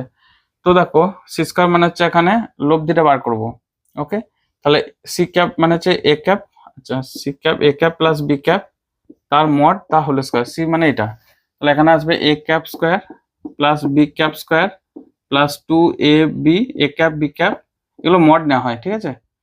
তো মড নেওয়া হয় ইন্টু কস থিটা। মড মানে হচ্ছে ম্যাগনিচিউড, মানে মানটা, এ ক্যাপ বি ক্যাপ এদের মান হচ্ছে 1, ইউনিট ভেক্টরের মান হবে 1। ওকে, তাহলে এক কাজ করে এটাকে লেখো 1 + 1 + 2 × 1 × 1 cos থিটা, তো এটাকে 2 + 2 cos থিটা, তাহলে 2 × 1 + cos theta, 1 + cos theta by 2 কি হয় গো, 1 + cos 2 theta, 2 cos square theta by 2 plus তাহলে cos স্কয়ার, তাহলে 2 × cos স্কয়ার থিটা বাই 2, তাই তো। তো এটাকে লেখো তাহলে হাফ অফ, এটাকে এখানে নিয়ে এসো, half of mod A cap plus B cap সমান cos স্কয়ার থিটা বাই 2। আচ্ছা আমি এক কাজ করে মেলাই আগে, না হলে হবে না। ও cos থিটা বাই 2 বার করতে বলেছে, cos থিটা বাই 2 ভুলে গেলাম কিছু, 1 + cos 2 থিটা মানে 2 cos স্কয়ার থিটা বাই 2, তো half mod of A cap plus B cap, দেখছি তারাও কোথাও একটা ভুল হয়েছে নাকি। ও আচ্ছা আচ্ছা, এখানে একটা 2 ছিল, 2 × 1 + cos থিটা মানে 2, ঠিক আছে, তাহলে একটা 2 থাকবে, তাহলে এটা হবে 1/4 স্কয়ার, ঠিক আছে। উভয় দিকে বর্গমূল করে দাও, half of mod A cap plus B cap সমান cos থিটা বাই 2, এটা একটা হবে। তাহলে এটা হচ্ছে অপশন বিটা একটা কারেক্ট হলো। কোনগুলো বলেছে, তাহলে এইটা যখন কারেক্ট হলো প্লাসটাতে মাইনাসটাতে কিন্তু তাহলে খেয়াল করো, বিটা যদি কারেক্ট হয় তাহলে সিটা কিন্তু কারেক্ট নয়, তাহলে সিটা হবে না, ঠিক আছে, বিটা একটা হলো। আর এ আর ডি এর মধ্যে একটা আসতে হবে, দুটোই মাইনাস আছে তো, মাইনাস দিয়ে একটা আনতে হবে, তাহলে এ ক্যাপ মাইনাস বি ক্যাপটা বার করি। আচ্ছা এটাকে মুছবো না, সাইডে হয়ে যাবে, একটু ছোট করে লিখছি বুঝে নাও। আচ্ছা mod of A cap minus B cap তার হোল স্কয়ার, এটাকে লিখছি দেখো মড অফ এ ক্যাপ তার whole square plus mod of minus B cap তার হোল স্কয়ার, এখানে মাইনাস আসবে, হ্যাঁ, 2 × A cap into B cap, mod নিচ্ছে মানে এখানে প্লাস, মানে এখানে মডের ভিতরে মাইনাস হয় না, কিন্তু এই যে সাইনটাতে square plus B square plus 2ab এখানটা কিন্তু মাইনাস হয়, সেই আপেক্ষিক সরণ আপেক্ষিক ত্বরণ এগুলোর ক্ষেত্রে, নদীর বেগারে ছিল দেখো, ইন্টু cos থিটা। তাহলে এখান থেকে দেখো mod of A cap minus B cap তার হোল স্কয়ার সমান এটা 1 - 2 1 cos থিটা। ওকে, তাহলে 2 - 2 cos theta, so 2 × 1 - cos theta, cos 2 theta ভাবো, 1 - cos 2 থিটা মানে sin স্কয়ার, তাহলে 2 × 2 sin স্কয়ার থিটা বাই 2, তাহলে এখান থেকে 1/4 mod of A cap minus B cap তার হোল স্কয়ার সমান sin স্কয়ার থিটা বাই 2, তো 1/2 mod of A cap minus B cap সমান sin থিটা বাই 2। ওকে, তাহলে এটা কোনটা অ্যান্সার আসছে, ঘাম দিচ্ছে খুব, এত গরম করছে না, তাও মাঝখানে গ্রীষ্মকালটাতে ভিডিও কিছুটা বন্ধ ছিল, সুবিধাই ছিল। sin থিটা বাই 2 দ্বারাও মেলায়, তাহলে ডি একটা, তাহলে এটা অ্যান্সার অবশ্যই ডি হবে, তার মানে এটা সিটা হলো না, তাহলে অ্যান্সার কোনগুলো হলো, বি হবে কারেক্ট, ডি হবে, দুটো অ্যান্সার কারেক্ট হবে, কিন্তু তাই তোমাকে দুটোই করে আসতে হবে, যদি একটা করে আসো হাফ নাম্বার পাবে, ঠিক আছে, কিংবা হয়তো নাও নাম্বার দিতে পারে। ওকে, বোঝা গেছে, ভিডিও তো লেংদি হবেই বাবা, 35টা কোশ্চেন সলভ করা লেংদি হবে, তোমাদের তো অবশ্যই লেংদি ভিডিও নিয়ে কারো কোনো মানে মন্তব্য নেই, এটা খুব ভালো লাগছে যে তোমরা বুঝতে এবং শুনতে দেখতে আগ্রহী, আর সামনে পরীক্ষা তৈরি হতেও তোমরা আগ্রহী, খুব ভালো। আর একটাই ভিডিও দিয়েছিলাম, সেই ভিডিওর রেসপন্স প্রায় 2000 ভিডিও অলরেডি 2000 ভিউ ছাড়িয়ে গেছে, ওই সময়ের মধ্যে অল্প সময়ের মধ্যে 2000 ভিউ ছাড়িয়ে যাবে, মানে বিরাট ব্যাপার। তো হয়তো তোমরা কিন্তু সেটাকে 10,000 ভিউ ছাড়িয়ে দাও, ঠিক আছে, তোমাদের দায়িত্ব। আর লাইক যেন যথেষ্ট পরিমাণে লাইক আসে, ওকে, 1000 লাইক যেন অবশ্যই আসে, ঠিক আছে, তবে আমাদের পরের ভিডিও তাড়াতাড়ি আসতে শুরু করবে। ওকে, পরে 14 হয়েছে তাই তো, 15টা, ধরো এটা মুছেই দিই। 15, একটি বস্তুকে 20√2 মিটার/সেকেন্ড বেগে 45 ডিগ্রি কোণে নিক্ষেপ করা হলে প্রদত্ত কোন বিবৃতিটি বা বিবৃতিগুলি সঠিক, মানে আবার একাধিক বিবৃতি দিয়েছে। বস্তুটি t = 1 সেকেন্ডে সরণ হলো 25 মিটার, বস্তুটি t = 1 সেকেন্ড পরে উলম্বের সঙ্গে tan ইনভার্স 2 কোণ করে, বস্তুটির প্রক্ষেপ সীমা হলো 80 মিটার। কাজ করি, আমরা কি কাজ করবো বলতো, একটা সমাধান শুরু করো। এটা একটা দেখো প্লাসের গতি y x অ্যাক্সিস, এইভাবে সে অধিবৃত্তাকার পথ ফলো করে নেমে এসছে, ঠিক আছে। তো যখন অধিবৃত্তাকার পথ ফলো করে নেমে এসছে আর ছড়া হয়েছে এই বেগে, ওকে, এরপর আমরা দেখে দেখে তথ্যগুলো বসাই। 20 মিটার/সেকেন্ড বেগে 45 ডিগ্রি কোণে নিক্ষেপ করা হলো, তাহলে আলফাটা হচ্ছে 45 ডিগ্রি আর ইউটা হচ্ছে 20√2। ওকে, ছোট করে লিখছি, তোমরা মুখে বলছি বুঝে নাও। তো কোন বিবৃতিগুলো সঠিক? বস্তুটি টি সমান 1 সেকেন্ডে সরণ হচ্ছে 25 মিটার। আচ্ছা, এইদিকে তাহলে বেগের উপাংশ ইউ এক্স আর এই দিকে হচ্ছে ইউ ওয়াই, মানে উপাংশটা ভাঙতে গেলে এই সোজা ভাঙতে হয় আর কি। এইটা মানে এই যে বেগটা দেখালাম সেটাকে কর্ণ ধরে একটা সামুদ্রিক, এখানে সামুদ্রিক নয় আয়তক্ষেত্র অঙ্কন করে যতটা হবে এতটা পর্যন্ত হচ্ছে ইউ ওয়াই। ঠিক আছে, ওকে। তাহলে কাজগুলি শুরু করছি। প্রথমত ইউ সমান হচ্ছে 20√2। ঠিক আছে, U Y U x bar করো, ইউ ওয়াই বার করো, মানে এক্স কম্পোনেন্ট আর ওয়াই কম্পোনেন্টটা বার করে নাও। ইউ এক্স মানে দেখো ইউ কস 45, তাহলে 20√2 ইন্টু কস 45 মানে 1/√2 মানে 20 মিটার। তাহলে এইদিকে যে বেগটা 20 মিটার, ওই ইউ এক্স এইদিকে এক্স বরাবর, আর এইদিকে হবে ইউ সাইন 45 যেদিকে আলফা থাকে সেদিকে আলফা বা থিটা যেদিকে থাকে সেদিকে কস উপাংশ হয় জানো। তাহলে এটা হবে 20√2 1/√2 সমান 20 মিটার। ওকে, তাহলে এইদিকে উপাংশ পেয়ে গেলাম 20 মিটার, এইদিকে হচ্ছে 20 মিটার। ঠিক আছে, এরপর কি বলেছে? বস্তুটির প্রক্ষেপ সীমা হলো, প্রক্ষেপ সীমা মানে হচ্ছে এইখান থেকে টোটাল যে টাইম এখানে পড়েছে, এই এখান থেকে এই ডিস্টেন্সটা আরটা বার করবো, মানে ইউ এক্সটা লাগবে ইন্টু টোটাল টাইমটা বার করার জন্য আবার কি করব? টি সমান 1 সেকেন্ডের সরণ হলো 25 মিটার। তাহলে টি সমান 1 সেকেন্ডের সরণ, সরণ মানে কোন দিকে? এই দিকে। তাহলে 1 নম্বরটা আগে সমাধান করি। টি সমান 1 সেকেন্ডে সরণ, এক্স অক্ষ বরাবর সরণটা বার করো, এক্স অক্ষ বরাবর এক্সটাই বার করো। এক্স সমান দেখো এই বরাবর ইউ এক্স ইন্টু টি, তাহলে ইউ এক্স ইন্টু টি, তাহলে 20 ইন্টু 1 সমান 20 মিটার। ওকে, আচ্ছা ওয়াই অক্ষ বরাবর বার করো। ওয়াই অক্ষ বরাবর মানে এইদিকে ইউ ইউ যাচ্ছে আর নিচের দিকে জি তো টানছে, জি নিচের দিকে টানে অভিকর্ষ ত্বরণ। তাহলে ওয়াই সমান UT U Y T minus half GT square. ঠিক আছে, ইউ ওয়াই মানে 20 ইন্টু 1 মাইনাস হাফ, জি এর জায়গায় 10 ধরে নেবে, এখানে কিছু বলা নেই মানে 10 ইন্টু টি স্কোয়ার মানে 1 স্কোয়ার। তো 20 মাইনাস 10/2 মানে 5 সমান 15 মিটার।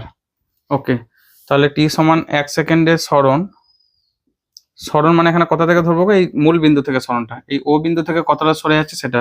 তাহলে 8 সমান √অফ X square plus Y square. তো √অফ 20 স্কোয়ার, এক্স মানে যে 20 মিটার, এটা 15 মিটার প্লাস 15 স্কোয়ার। 20 আর 15 পিথাগোরাসের নাম্বার, 400 আর 15 225, 625 মানে 25, 625 সমান 25 মিটার। বোর্ড মুছতে হবে, কোনো উপায় নেই। বুঝে নাও আগে, এই বরাবর যখন ভাবছি ইউ এক্সটা অনুভূমিক বেগের উপাংশ, এইদিকে হচ্ছে উলম্ব বেগের উপাংশ। ঠিক আছে, উলম্বের ক্ষেত্রে কিন্তু জি এর এফেক্ট থাকবে, মানে অভিকর্ষ ত্বরণ নিচের দিকে টানছে। ঠিক আছে, তো তাহলে প্রথম একটা সঠিক হলো, এটা একটা কমপ্লিট, একটা তাহলে সঠিক। ঠিক আছে, সঠিক বলে লিখে রাখছি। এবার 2 3 বার করবো। 3 একটা 8 সমান দেখো U square sine 2 alpha by G, formula মুখস্থ রাখবে কিন্তু। ঠিক আছে, আমি ফর্মুলার দিকে বেশি যাচ্ছি না। ইউ মানে হচ্ছে দেখো 20√2, তাহলে 20√2 তার হলো স্কোয়ার সাইন 2 আলফা মানে 2 ইন্টু 45 ডিগ্রি বাই জি মানে 10, তাহলে 20 400 ইন্টু 2 ইন্টু 1 সাইন 90 হয়ে যাবে বাই 10, 10 40 গণিত 2 সমান 80 মিটার। ঠিক আছে, তাহলে এটাও সঠিক। তাহলে কি পেলাম? একটা সঠিক, না একটা এখনো, হ্যাঁ একটা সঠিক, আর পেলাম 3 একটা সঠিক। আচ্ছা, বস্তুটি অনুভূমিক দিকে প্রাথমিক বেগ 20 মিটার পার সেকেন্ড, অনুভূমিক মানে ইউ এক্স তো পেয়ে গেছি, তাহলে 4 নম্বরটাও পেয়ে গেছি, ইউ এক্স সমান 20 মিটার পার সেকেন্ড। এটাও সঠিক, এটাও সঠিক, এটাও সঠিক। শুধু বাদ রইলো এখনো 2 একটাকে এবার সলভ করবো। বস্তুটি টি সমান 1 সেকেন্ড পরে উলম্বের সঙ্গে tan ইনভার্স 2 কোণ করে। আচ্ছা, এটা সমাধান করার জন্য আমরা এগুলো মুছে দিচ্ছি। 3টা পেয়েছি আর একটা বাকি আছে দেখতে।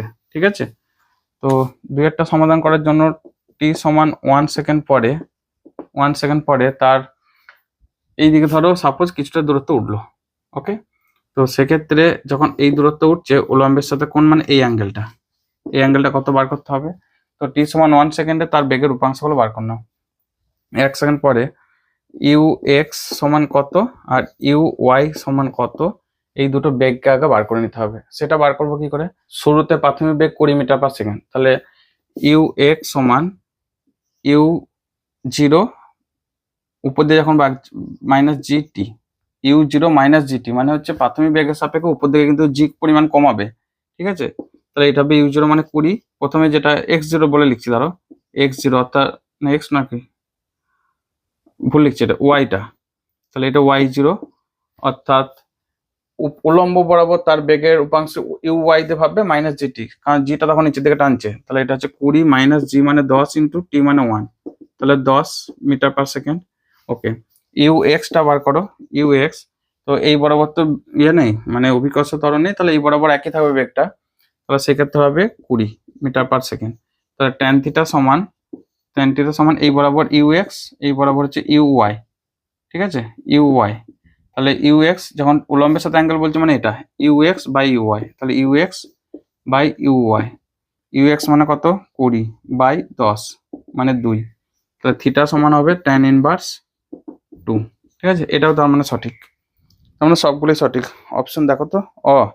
তোমরা এখানে একটা মানে ওই অ্যাপ্লাই করতে পারো থিওরি, যেখানে বেশিরভাগের সবগুলোই বা অল অ্যাভাব থাকলে বেশিরভাগের তো এটা সঠিক হয়, তবে আন্দাজে দিও না, ঠিক আছে। তাহলে অপশন ডিটা হচ্ছে কারেক্ট অ্যান্সার। এখানে অনেক বড় হলো কিন্তু অঙ্কটা যথেষ্ট জটিল দিয়েছে। তোমরা মানে যদি এই অঙ্কটা কমন পড়ে যায় তাহলে তো ভালোই, মুখস্থ রাখবে উত্তরটা, ঠিক আছে। Option D. নেক্সট 16টা, নিচের বিবৃতিগুলি সঠিক তা নির্বাচন করো। যে বিবৃতিগুলি সঠিক, মানে বিবৃতিগুলি বলেছে আবার, এইখানেই ডেঞ্জারাস। একটা বিবৃতি হলে একটা পড়ে ঠিক হয়ে যায়, কিন্তু যখন একাধিক দেবে না তখন তোমাকে সবগুলো পুরো কোশ্চেনটাই চেক করতে হবে, বুঝলে, না হলে কিন্তু রক্ষে নাই, মানে না হলে রক্ষা পাবে না। ওকে, 16টা করছি। আচ্ছা, নিচের যে বিবৃতিগুলি, তার দৃঢ় বস্তুর ঘূর্ণন গতি তার রৈখিক বেগকে প্রভাবিত করে না। ঘূর্ণন গতি রৈখিক বেগকে প্রভাবিত করে না। ঘূর্ণন নির্দিষ্ট ওমেগা বেগে ধরো ঘুরছে, এই যে একটা বস্তু, ঠিক আছে, এই বৃত্তাকার কক্ষপথ বরাবর যদি ঘোরে, ওমেগা স্পিডে যখন ঘুরবে, তো ভি সমান হচ্ছে ওমেগা আর। ওমেগা তার নিজের মতো করে কত স্পিডে ঘুরছে সেটা তার নিজের ব্যাপার। পরের কোশ্চেনটা উল্টোটা থাকবে, দৃঢ় বস্তুর ঘূর্ণন গতি তার রৈখিক বেগকে প্রভাবিত করে না, এটা ঠিক, মানে এটা করে না, নয় করে, তো এই তো ভি আর ওমেগার মধ্যে সম্পর্ক আছে, তাহলে করে, এটা সঠিক হবে না। তারপর বলেছে দৃঢ় বস্তু ঘূর্ণন গতি তার রৈখিক বেগকে প্রভাবিত করে, হ্যাঁ করে, কারণ ভি এটা রৈখিক গতি, এটা ঘূর্ণন গতি, তো ভি আর ওমেগার মধ্যে সম্পর্ক আছে, তাহলে 2টা সঠিক। 3টা, কোনো দৃঢ় বস্তুর ঘূর্ণনের ক্ষেত্রে দৃঢ় বস্তুটির সকল বিন্দুগুলির সমান রৈখিক বেগ হয় না। কেন বলতো, এই একটা বস্তু আর এই একটা বস্তু, যে এটা ধরো এ বস্তু, এটা বি বস্তু, যে দূরে আছে তার আরটা তো বেশি, তো ভি প্রপোর্শন টু আর, তাহলে ভি আর যার বেশি হবে, যে যত দূরে থাকবে সে কিন্তু বেশি দূরত্ব অতিক্রম করবে, ঠিক আছে। এটাকে যদি আমরা এইভাবে আঁকি, এই এটা ধরো এইটুকু এসছে, এইটুকু, বিটা তখন এখান থেকে এতটা যাবে, আশা করি বোঝা যাচ্ছে। বা যদি এরকম বৃত্তটা ভাবো যে এখানে একজন, এখানে একজন, এ বসাচ্ছে এখান থেকে, সে এইটুকু গেল এ প্রাইমে, আর বি বসাচ্ছে এইখানে, সে এতটা গেল বি প্রাইমে, তাহলে কে দূরত্ব বেশি অতিক্রম করলো, বিটা এখান থেকে এতটা, এ সামান্য এখান থেকে এইটুকু, ঠিক আছে। তাহলে এখান থেকে কি বোঝা যাচ্ছে যে কোনো দৃঢ় বস্তু ঘূর্ণনের ক্ষেত্রে দৃঢ় বস্তুটির সকল বিন্দুগুলি সমান রৈখিক বেগ না। কোনো দৃঢ় বস্তু ঘূর্ণনের ক্ষেত্রে দৃঢ় বস্তুটির সকল বিন্দুগুলি সমান রৈখিক বেগ হয় না, হ্যাঁ এটা সঠিক। তাহলে সঠিক হলো কোনটা কোনটা, 2 সঠিক আর 4 সঠিক, ঠিক আছে। কারণ যে আর যত বেশি হবে ভি তত বেশি হবে, ওমেগাটা একই থাকবে। ওকে, তাহলে 2 আর 4 মানে হচ্ছে অপশন ডি, ডি অপশনটা কারেক্ট। ক্লিয়ার। নেক্সট 17 কোশ্চেন, সরল রেখায় গতিশীল একটি বস্তুর ত্বরণ গতিবেগের সঙ্গে এ সমান মাইনাস রুট ভি সমীকরণটি সম্পর্কটি মেনে চলে। যদি বস্তুটি প্রাথমিক বেগ ইউ হয় তবে টি সময় পরে চূড়ান্ত বেগ। ওকে, তাহলে এ সমান মাইনাস রুট ভি, এ ইকুয়ালস মাইনাস রুট ভি, ঠিক আছে। এ সমান কি হয়, ভি দিয়ে মান হয়, দেখো এ সমান হচ্ছে D square S D T square সরণের সাপেক্ষে, ডিভি ডিটি বেগের সাপেক্ষে, আবার এই D V D X into D X D T এই আকারে লেখা যায়, তাই না। এই ডিভি ডিটিটাকে এই আকারে লেখা যায়, ডিএক্স ডিএক্স কাটিয়ে দিলে, তাহলে ডিএক্স ডিটি মানে V, V into D V D X. Okay, আমরা কোনটা সাহায্য নেবো পড়ে বোঝো। এ আর ভি এর মধ্যে দিয়েছে যদি বস্তুটি প্রাথমিক বেগ ইউ হয় টাইম টি, তাহলে ইউ আর টি এর মধ্যে বার করতে হবে। তো ইউ আর টি, তাহলে ডিভি ডিটিটা নাও। ওকে, তাহলে ডিভি ডিটি সমান minus root V. Okay, DV by root V সমান মাইনাস ডিটি, এখান থেকে V to the power root V মানে কি হাফ, উপরে উঠলে মাইনাস হাফ ইন্টু ডিভি, দেখো সমাকলন কিন্তু অনেক সোজা, মাইনাস ডিটি প্লাস একটা কে ধরে নাও।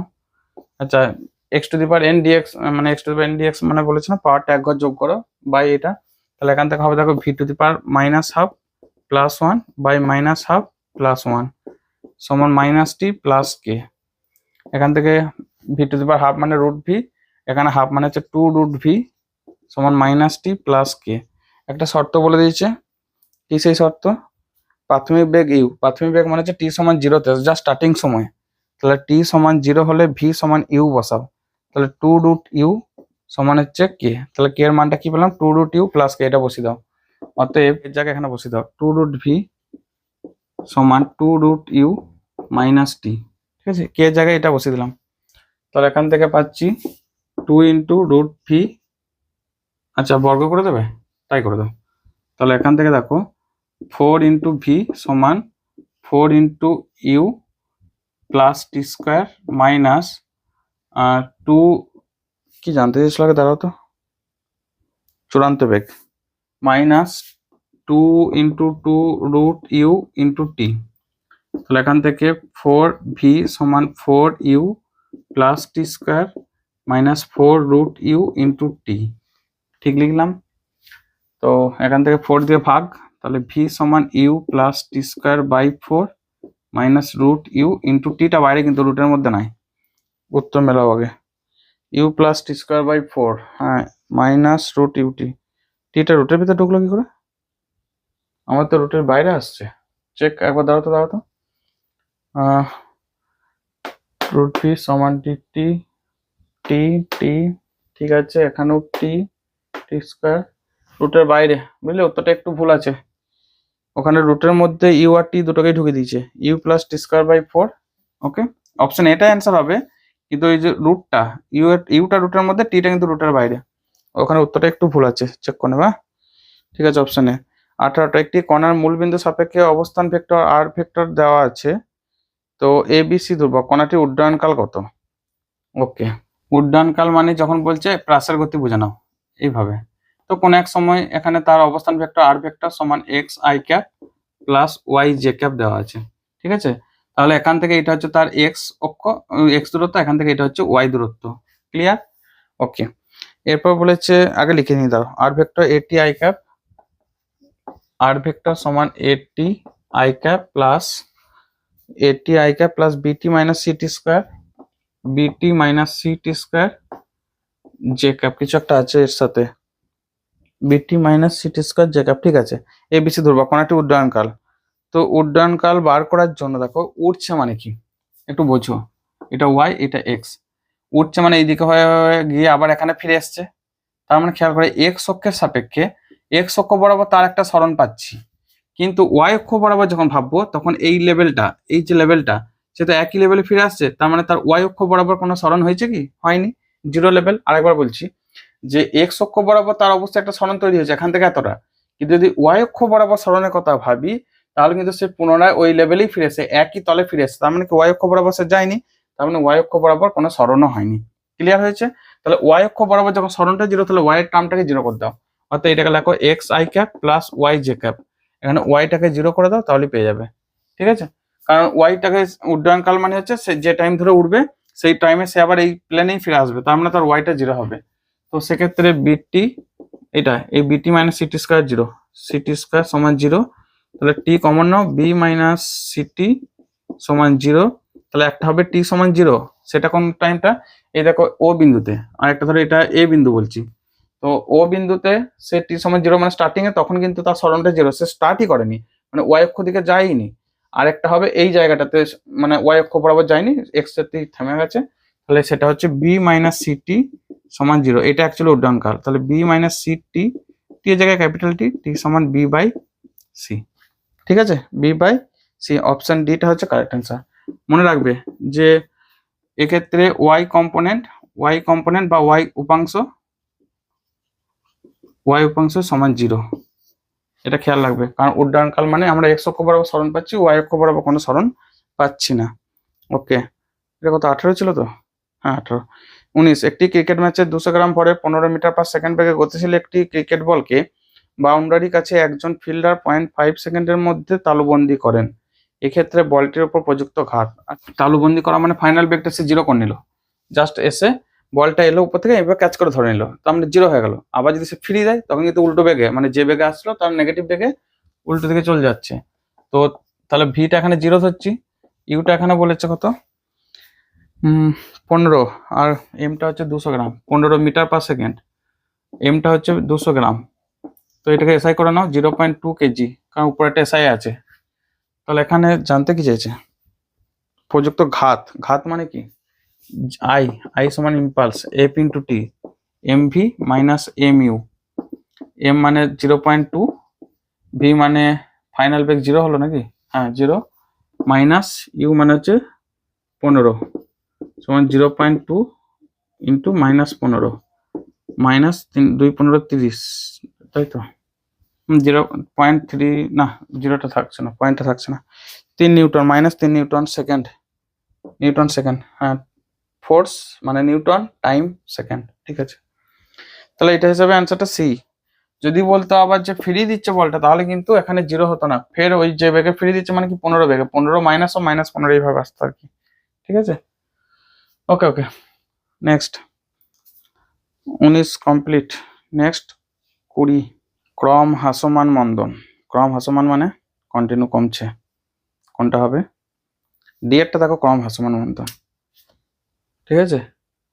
এক একটা হবে ডি, অর্থাৎ এই টাইপের যে গ্রাফটা আছে এইভাবে কন্টিনিউ, যদি সুষম মানে এইভাবে আসতো, গ্রাফটা কিছু দিয়েছে আবার দেখতে হবে, এসটি গ্রাফ তো সব, হ্যাঁ এসটি গ্রাফ, তো যত মন্দন কমে কমে আসবে ডিস্টেন্সটা আস্তে আস্তে কম হবে, মানে প্রথম হুস করে কমবে তারপর আস্তে আস্তে কমবে, ঠিক আছে, ডিস্টেন্সটা কম হবে।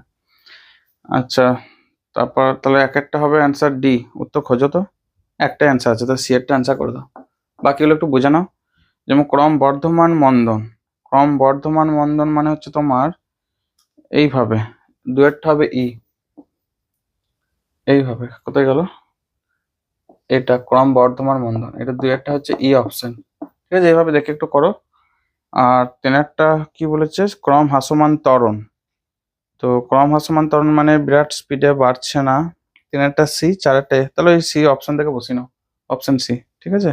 সুষম ত্বরণটা খুব ভালো করে জানো, সুষম ত্বরণ মানে সুন্দর গ্রাফটা উঠবে উপর দিয়ে, ওকে, অর্থাৎ এইভাবে, এটা হচ্ছে সুষম, সুষম মানে গ্রাফটা কার্ভ হবে, ঠিক আছে, কিন্তু ভিটা মানে এর যখন, এটা তো এসটি গ্রাফ, এসটি, তো ভিটি যখন গ্রাফের প্লট করো তখন কিন্তু এটা মূল বিন্দুগামী হবে, এটা ভিটি গ্রাফ, তখন ত্বরণটা কিন্তু সুষম মূল বিন্দুগামী সরল লেখা, সেই জন্য এটা দেখে বললাম। ওকে 21টা, আবার বাম স্তম্ভ ডান স্তম্ভ, দুটি প্লাস কিউ ধনাত্মক আধানকে দুটি নির্দিষ্ট বিন্দু মাইনাস এ জিরো এবং প্লাস এ জিরোতে রাখা আছে, তৃতীয় একটি আধান প্লাস কিউকে মূল বিন্দুতে রাখা হলো। বাম স্তম্ভে প্রদত্ত প্লাস কিউ আধানটি ক্ষুদ্র সরণের ও ডান স্তম্ভে প্রদত্ত সাম্যাবস্থাগুলোর মধ্যে সমতা বিধান করো। ওকে, তুমি কল্পনা করো যে এরকম একটা দেওয়া আছে আর কি, এটা এক্স অক্ষ, এটা ওয়াই অক্ষ, আর এই এই বরাবর হয়তো জেড অক্ষ, মানে বোর্ডটার ভিতর থেকে বাইরের দিকে জেড অক্ষটা বেরিয়ে আসছে। এখন বলেছে একটা মাইনাস এ কমা জিরো, একটা এ কমা জিরো, তাহলে এইখানটাতে একটা আছে, এইখানটা ধরো মাইনাস এ কমা জিরো, এটা হচ্ছে ততটাই ডিস্টেন্স এ কমা জিরো, আমি নাম দিয়ে দিচ্ছি এ বিন্দু আর বি বিন্দু, দুটো আধান আছে, একই আধান কিউ আধান আছে, ঠিক আছে, ছোট হাতের কিউ দিয়ে একটি তৃতীয় আধান প্লাস কিউকে মূল বিন্দুতে রাখা হলো। ওকে, এখানে ছোট হাতের কিউ আছে, ছোট হাতের কিউ আছে, দুটো কি প্লাস কিউ না মাইনাস কিউ দেখে নিতে, হ্যাঁ দুটোই প্লাস কিউ, ঠিক আছে, দুটোই ধনাত্মক আধান, ঠিক আছে, ক্লাস 10-এ এটা পড়া হয়ে গেছে, তাই 10 থেকে অ্যাকচুয়ালি কোশ্চেনটা দিয়েছে, 12 থেকেও দেয়নি। আচ্ছা, প্লাস কিউ আধানকে বড় হাতের কিউকে মূল বিন্দুতে রাখা হলো, তাহলে মূল বিন্দু মানে এই জায়গাটা প্লাস কিউ, ঠিক আছে, বড় হাতের কিউ। এরপর কতগুলো কথা বলেছে, আধানটির ক্ষুদ্র সরণের কি হবে, ধনাত্মক এক্স অক্ষ বরাবর সরালাম, কি হবে দেখো তো, ধনাত্মক এক্স অক্ষ বরাবর যখন সরাবো তাহলে এই ডিস্টেন্সটা যখন এইখানটায় চলে আসবে, এদের মধ্যে ডিস্টেন্স কমে যাবে, এফ সমান তোমরা জানো Q1 Q2 by R square, একটা কে থাকে, কে সমান 1/4πε0, সেটা পরে পড়বে ক্লাস 12-এ গিয়ে, তো এই কনস্ট্যান্টটা বাদ দিয়ে দাও। Q1 Q2 দেখো ডিস্টেন্স, আধান দুটো একই আছে কিন্তু ডিস্টেন্স কমে গেছে, ডিস্টেন্স কমে গেছে, তার মানে কি দাঁড়াচ্ছে, ডিস্টেন্স কমে গেলে এফ প্রপোর্শনাল টু 1/r², বলটা বিকর্ষণ বলটা বেড়ে যাবে, দুটো সবগুলোই পজিটিভ আধান, তাহলে বিকর্ষণ বল, তো বিকর্ষণ যেই বেরাবে আবার জোর একে ঠেলে দেবে, বুঝা যাচ্ছে, তার মানে ও ওখানে কিন্তু থাকবে না, সুস্থিরভাবে বসে থাকবে না, তো তাহলে এটা কি হবে, অস্থির সাম্যাবস্থা, অর্থাৎ এক একটা হবে বি, আমি এইভাবে লিখছি একটু, এক একটা হবে বি। নেক্সট বলেছে ধনাত্মক ওয়াই অক্ষ বরাবর সরানো হচ্ছে, ধনাত্মক ওয়াই অক্ষ বরাবর যখন সরাবো, এইটাকে যখন এইখানে নিয়ে আসবো, খেয়াল করো এখান থেকে এর ডিস্টেন্স, এখান থেকে এর ডিস্টেন্স বরাবর প্রতি ক্ষেত্রে কিন্তু একই থাকবে, এটা ধর আমি এক্স ডিস্টেন্স বললাম বা ওয়াই ডিস্টেন্স, ঠিক আছে, ওয়াই বললাম, তো এই ডিস্টেন্সটা একই থাকবে, তো যত এই দিকে যাবে তখন কিন্তু রেজাল্টটা এ কে এই দিক বরাবর ঠেলবে, এই যে এখানে আধানটা এই দিক বরাবর ঠেলবে, এ কে এই দিক বরাবর ঠেলবে, রেজাল্টেন্টটা উপর দিকে, সে কিন্তু আস্তে আস্তে উপর দিকে উঠে উঠে যাবে, বুঝা যাচ্ছে? তারপর একটা টাইম পর তা ভরের জন্য সাম্যাবস্থায় আসবে। তাহলে এটা কি দাঁড়াচ্ছে, এটা তখন হবে তোমার সাম্যাবস্থায় থাকবে। কখন থাকবে এরপর, একটা টাইম পর যখন এও বেগ উপর দিকে তুলছে এও তুলছে, তাদের রেজাল্টেন্টটা এই বরাবর যাবে, যদি এটাকে আমরা একটা ওই সামান্তরিক ড্র করে ফেলি আর কি।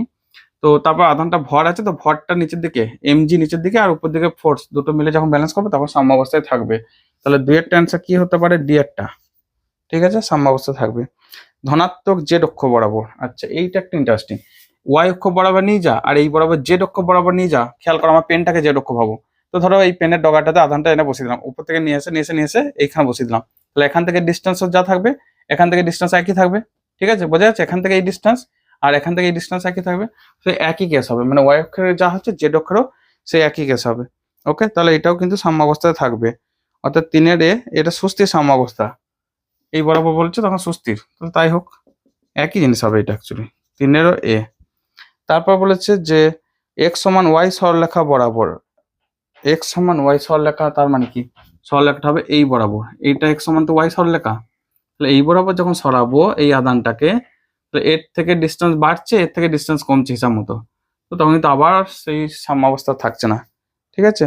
তার নিরপেক্ষ সাম্যাবস্থা, নিরপেক্ষ মানে যেখানে রাখবো সেখানেই রয়ে যাবে, কেন না এই দিকে একটা ঠেলবে এই ওই দিকে একটা ঠেলবে, যেখানে রাখবো সেখানেই ওই ব্যবস্থায় রয়ে যাবে। তাহলে এটা হচ্ছে 4-এরটা হবে নিরপেক্ষ সাম্যাবস্থা। তাহলে অপশন ডিটা হচ্ছে কারেক্ট অ্যান্সার হবে, অপশন মনে হচ্ছে এখানে ভুল আছে, অপশন সি হবে না, ঠিক আছে, অপশন ডি হচ্ছে। নেক্সট, বিকল্পগুলির নিম্নলিখিত প্রশ্নগুলি বিবৃত ব্যাখ্যাধর্মী প্রশ্ন, প্রদত্ত 4টি বিকল্পের মধ্যে থেকে সঠিক উত্তরটি বেছে নাও। আচ্ছা আচ্ছা, এগুলো কোশ্চেনটা পড়ো তোমরা বুঝে যাবে, আমি শুধু দেখে বলছি। একটি নির্দিষ্ট দিকে কোনো ভেক্টর উপাংশ একটি স্কেলার রাশি হয় না, বিবৃতি সত্য নয় কিন্তু ব্যাখ্যাটা সঠিক, তো এটা ডি হবে। কারণটা বলেছে ভেক্টরের উপাংশগুলি ভেক্টর যোগের সূত্র মেনে চলে, তাহলে ব্যাখ্যাটা সঠিক কিন্তু বিবৃতি সঠিক নয়, তাহলে ডি, প্রথমে একটা ডি, বাবা ডি লিখতে হবে, তাহলে নাহলে তো সব হারিয়ে যাবে খুঁটি বাটি, বুঝলে, সব হারিয়ে যাবে। তো 22-এরটাকে লিখি, 22ই তো, আমি একটু কষ্ট করে লিখছি নাহলে সব গুলিয়ে ফেলবো। তো দেখো বিবৃতিটা সঠিক কিন্তু কারণটা সঠিক নয়, তাহলে 22-এর প্রথমেরটা হবে ডি, ডি, ঠিক আছে। ও এগুলো এক একটা কোশ্চেন। 23-এর, আচ্ছা 23-এরটা বলেছে যে সে সঞ্চারপথে সর্বোচ্চ বিন্দুতে গতিবেগ অনুভূমিক হয়, ও এইটা আর কি। তো এইভাবে যখন যাচ্ছে এই বরাবর এখানে ম্যাক্সিমাম বেগটা এই হাইটে গিয়ে যে উল্লম্ব বেগটা 0 এই বরাবরই হয়, এটা ঠিক, এটা সঠিক। আচ্ছা, নিক্ষেপ গতিবেগের অনুভূমিক উপাংশ অপরিবর্তিত থাকে না, এটা তো সঠিক নয়, মানে কি হলো ব্যাপারটা, নিক্ষেপ গতিবেগের অনুভূমিক উপাংশ আচ্ছা আচ্ছা, এইটা এই বরাবর একই থাকছে ঠিকই বটে, কিন্তু এই বরাবর জিটা কাজ করে, দেখো জিটা তো নিচের দিকে কাজ করছে, তাই জি এর জন্য কমতে থাকে এই বেগটা, তো এটা অপরিবর্তিত থাকে, তাহলে এটা সঠিক, তার মানে এটা কোনটা হবে, 23-এরটা এ। খুব সুন্দর, তো তাহলে এখানে অ্যান্সার হয়ে যাচ্ছে আর কি। 24-এটা বলেছে তুষারে ঢাকা রাস্তার বালি ছিটানো হয়, হ্যাঁ তুষারে ঢাকা কারণ স্লিপ কাটে আর কি, তো পিচ্ছিলটাকে একটু আটকানোর জন্য, ঘর্ষণ বল বাড়ানোর জন্য তুষার রাস্তাকে পিচ্ছিল করে দেয়, এটাও ঠিক, তাহলে দুটোই তো ঠিক, তার মানে এটা হবে। 24-এটা হচ্ছে এ, 24-এটা হচ্ছে এ। এরকম কোশ্চেন দিলে তো খুব মানে টাইম সেভিং গো, দেখা মাত্রই অ্যান্সার করবে, টাইম বাঁচিয়ে দেবে। 25-এরটা একটি গতিশীল বিচ্ছিন্ন ভর সংস্থার ভরকেন্দ্র সমবেগ সম্পন্ন হয়, হ্যাঁ এটা ঠিক, একদম ভরকেন্দ্র সবসময় একই বেগে চলে, মানে দুটি বল যদি ধরে এ একটু বেশি স্পিড আছে ছোট বেগে অল্প স্পিড আছে কিন্তু ভরকেন্দ্র একই স্পিডে চলবে, ঠিক আছে, এদের যে ভরকেন্দ্র। আচ্ছা তারপর বলেছে যে কারণ একটি বিচ্ছিন্ন ভর সংস্থা ভরকেন্দ্রের স্থিরাবস্থায় সংস্থাটিও স্থিরাবস্থায় থাকে, স্থিরাবস্থায় থাকে না, ভরকেন্দ্র সরে কিন্তু সুষম বেগে সরে, তাহলে এটা লাস্টেরটা মিথ্যা, তার মানে কোনটা হতে পারে, বিবৃতি সত্য ব্যাখ্যা ভুল, সি এরটা, তাহলে 25-এরটা হবে সি, 25-এরটা হবে সি। ওকে, 22, 23, 24, 25, আর কিছু আছে নাকি, নাই। নেক্সট, একটি বস্তুকে খাড়া ঊর্ধ্বমুখে নিক্ষেপ করলে বস্তুটি কিছু সময় পরে আবার নিক্ষেপ বিন্দুতে ফিরে আসে, বস্তুটি বেগ সময় লেখচিত্র কেমন হবে।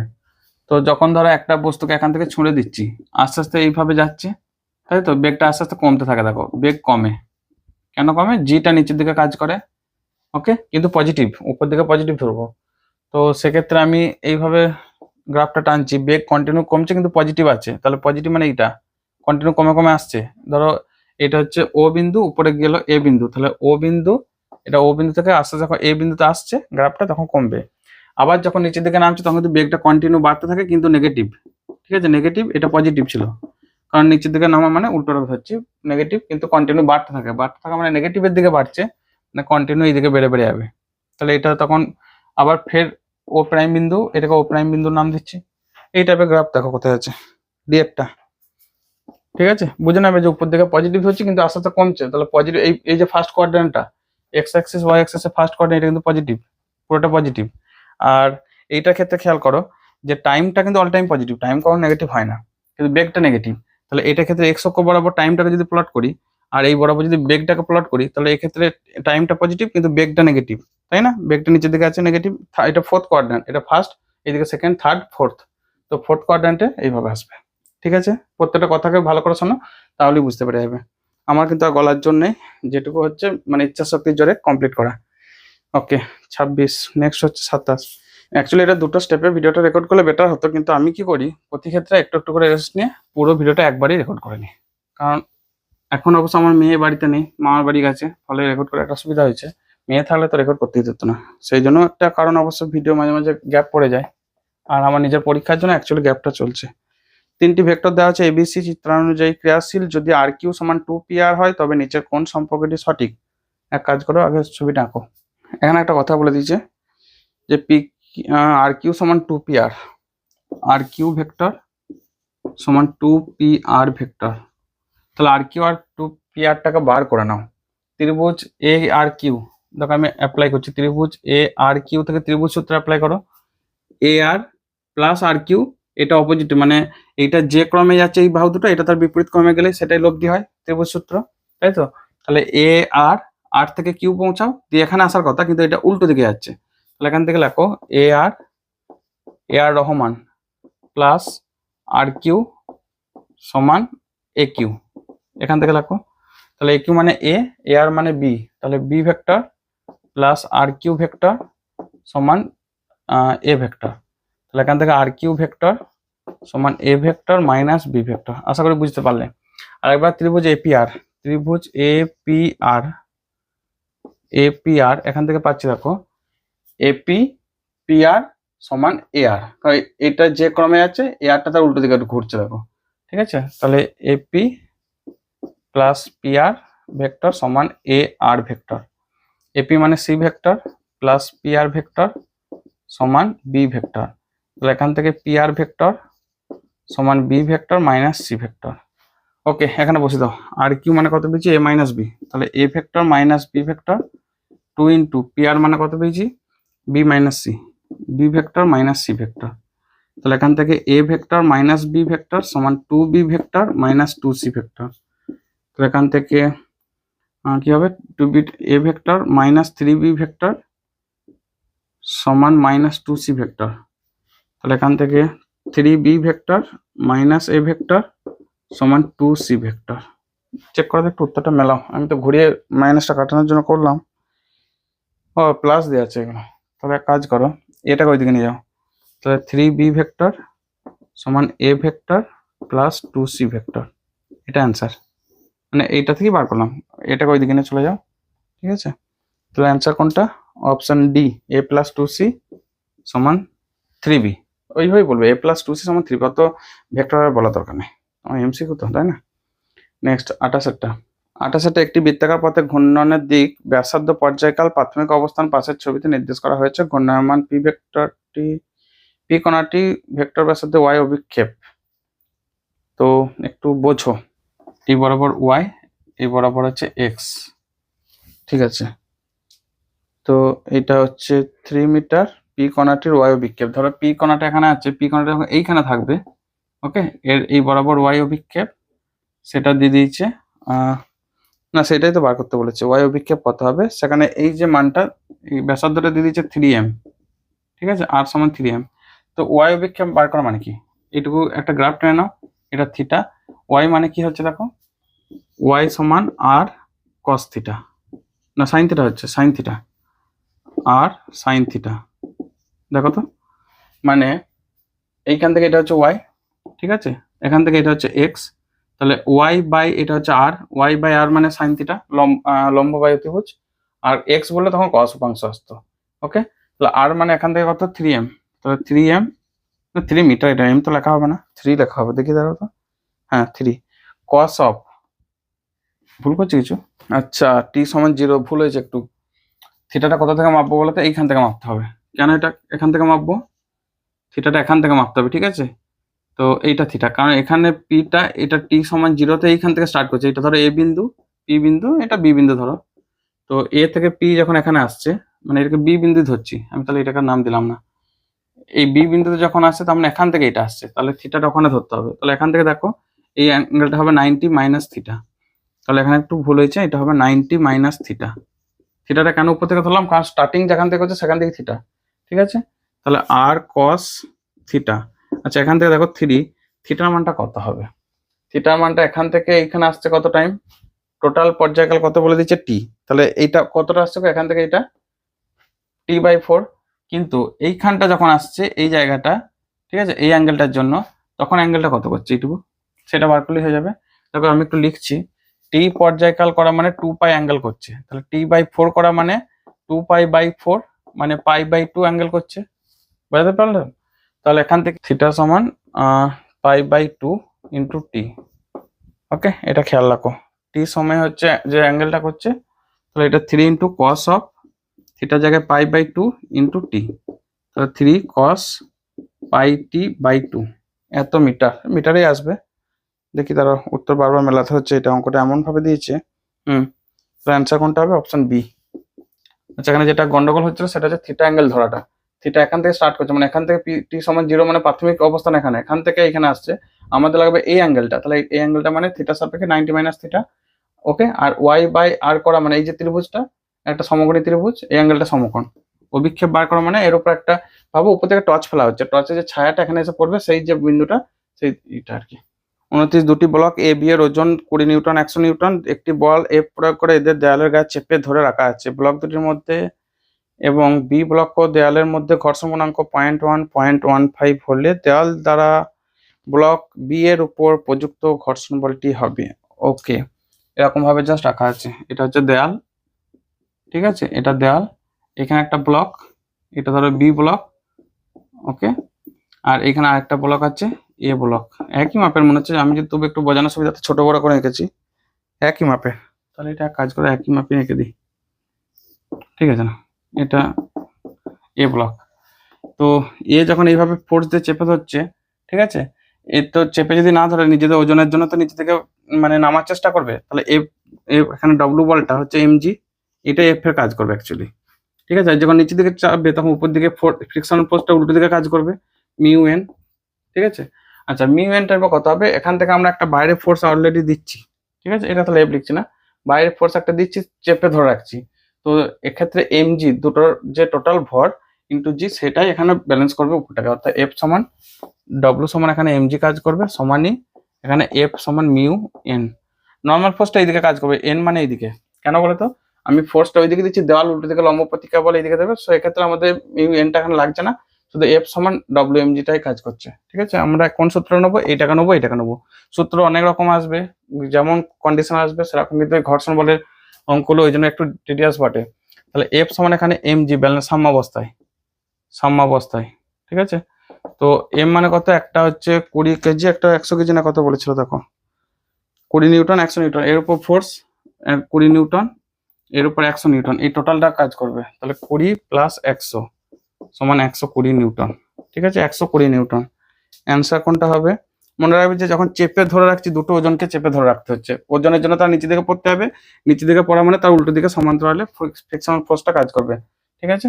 ওকে, আর ওজনটাই তো বলে দিচ্ছে 20 আর 100, 30 আচ্ছা এখানে বলেছে যে এম ভরের একটি বড় গোলক 60 ডিগ্রি 90 ডিগ্রি নতিকোণের, 90 ডিগ্রি কোনটা? 30 ডিগ্রি, উত্তর ছবি অনুযায়ী 30 ডিগ্রি হবে, ভুল আছে। তো 60 ডিগ্রি আর 30 ডিগ্রি নতিকোণের দুটি নততলের উপর সাম্যাবস্থায় আছে, এ ও বি ও নততলের উপর লম্ব প্রতিক্রিয়া কত? এন অন ইন্টুটা বার করতে হবে। মানে ধরো এটা একটা, এটা একটা তল, সেই দিকটাকে 60 ডিগ্রি বলছে, আর এটা একটা নততল, আমি এ নাম দিই, এটাকে বি নাম দিই, ঠিক আছে, এটাকে ও নাম দিলাম। তো এই নততলটা 30 ডিগ্রি নত বলেছে, ঠিক আছে? তো তো এখন এই যে এই তলটার উপর এই গোলকটা রাখা আছে, সেটা এইদিকে একটা ফোর্স দেবে, আর এই তলটার উপর এই গোলকটার এই পয়েন্টে এটা নাম দিচ্ছি পি আর কিউ, তো এই দিকে একটা ফোর্স দেবে, দুটো লম্ব প্রতিক্রিয়া বল বার করতে হবে। সেটা বার করার জন্য আমরা কাজ করি উপাংশ ভেঙানো। আচ্ছা, এখানে ইয়েটা ওই কি বলে, এটা ভর ধরো এম, তাহলে তার ওজন কত হবে, এমজি হবে, ঠিক আছে, ওজনটা হবে এমজি। এমজি সবসময় মনে রাখবে নিচের দিকে কাজ করবে, একদম নিচের দিকে সোজা, এ আর কোনো দিকে বাঁকবে না। তাহলে এমজি যখন নিচের দিকে, মানে আমি ভর কেন্দ্রটা এখানে ধরো, তাহলে এমজি এই বরাবর, ওকে, আমি এই বরাবর লিখলাম। আচ্ছা, এইখানটা তাহলে আঁকার দরকার নেই, এটাকে ফালতু দেখানোর দরকার নেই। ওকে ওকে, তো এমজি নিচের দিকে কাজ করছে। ওকে, তাহলে দেখো দুটো উপাংশ আমি ভাঙবো। নাম্বার ওয়ান, এইটার এমজিটা নিচের দিকে, আমি এখানে একটা পয়েন্ট দেখালাম, এই এখানে আর একটা পয়েন্ট দেখালাম এমজি। অ্যাকচুয়ালি এই একটা এমজি দু জায়গায় দেখাচ্ছি, ক্লিয়ার হয়েছে? তো সেক্ষেত্রে আমি এইটাও মুছে দিলাম আমাদের সুবিধার্থে। তাহলে এই বরাবর একটা, এই অ্যাঙ্গেলটা দেখো, এটা 60 ডিগ্রি হলে এটাও 60 ডিগ্রি হয়, আর এই বরাবর এটা 30 ডিগ্রি, মানে এই অ্যাঙ্গেলটা 30 ডিগ্রি, জ্যামিতিগতভাবে প্রমাণ করানো যায়, ঠিক আছে। তাহলে এই বরাবর তার উপাংশটা হবে এমজি কস থিটা। আচ্ছা, এমজি মানে এখানে ব্যালেন্স করবো কাকে, এন টু সমান এমজি কস 30, ওকে। আর N1 মানে কাকে ব্যালেন্স করবে, এদিকে এমজি কস 60। তাহলে এখান থেকে N1 সমান এমজি কস 60, এইটুকু ধরে রাখো। আচ্ছা, আরেকটা জিনিস হচ্ছে, এ তো এইদিকে পড়তে যাবে, এইদিকে তো একটা ফোর্স নিয়ে আসবে, তাহলে এইদিকে হবে এন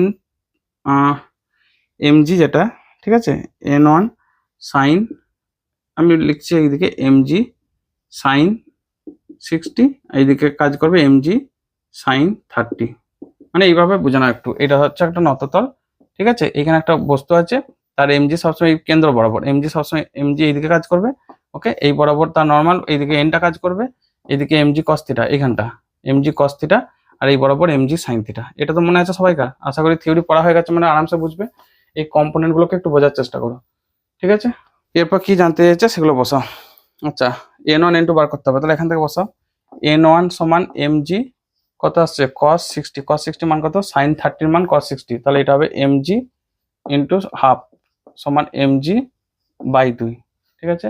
N2 মান কত, N2 মানে হচ্ছে দেখো mg cos 30 মানে sin 60, মানে mg √3/2, তাহলে √3 mg বাই 2 মেলাও, এরপর হাফ mg √3 mg, ঠিক আছে, ঠিক আছে, মিলেছে। এইখানটা বুঝবো ভালো করে, যে এটা যদি 60 হয় তাহলে এই অ্যাঙ্গেলটা 60, এইটার সাপেক্ষে লম্ব উপাংশ এইদিকে মানে এর সোজাসুজি, তাহলে যেদিকে থিটা সেদিকে কস উপাংশ, তাহলে এই বরাবর কে ব্যালেন্স করবে, N1 কে, এটা এমজি কস থিটা কস 60 কে ব্যালেন্স করবে, এখানে লিখে দিয়েছি দেখো, এই দুটো চিত্র, ঠিক আছে, এটাই জানতে চাইছি, আর কিছু চাইনি।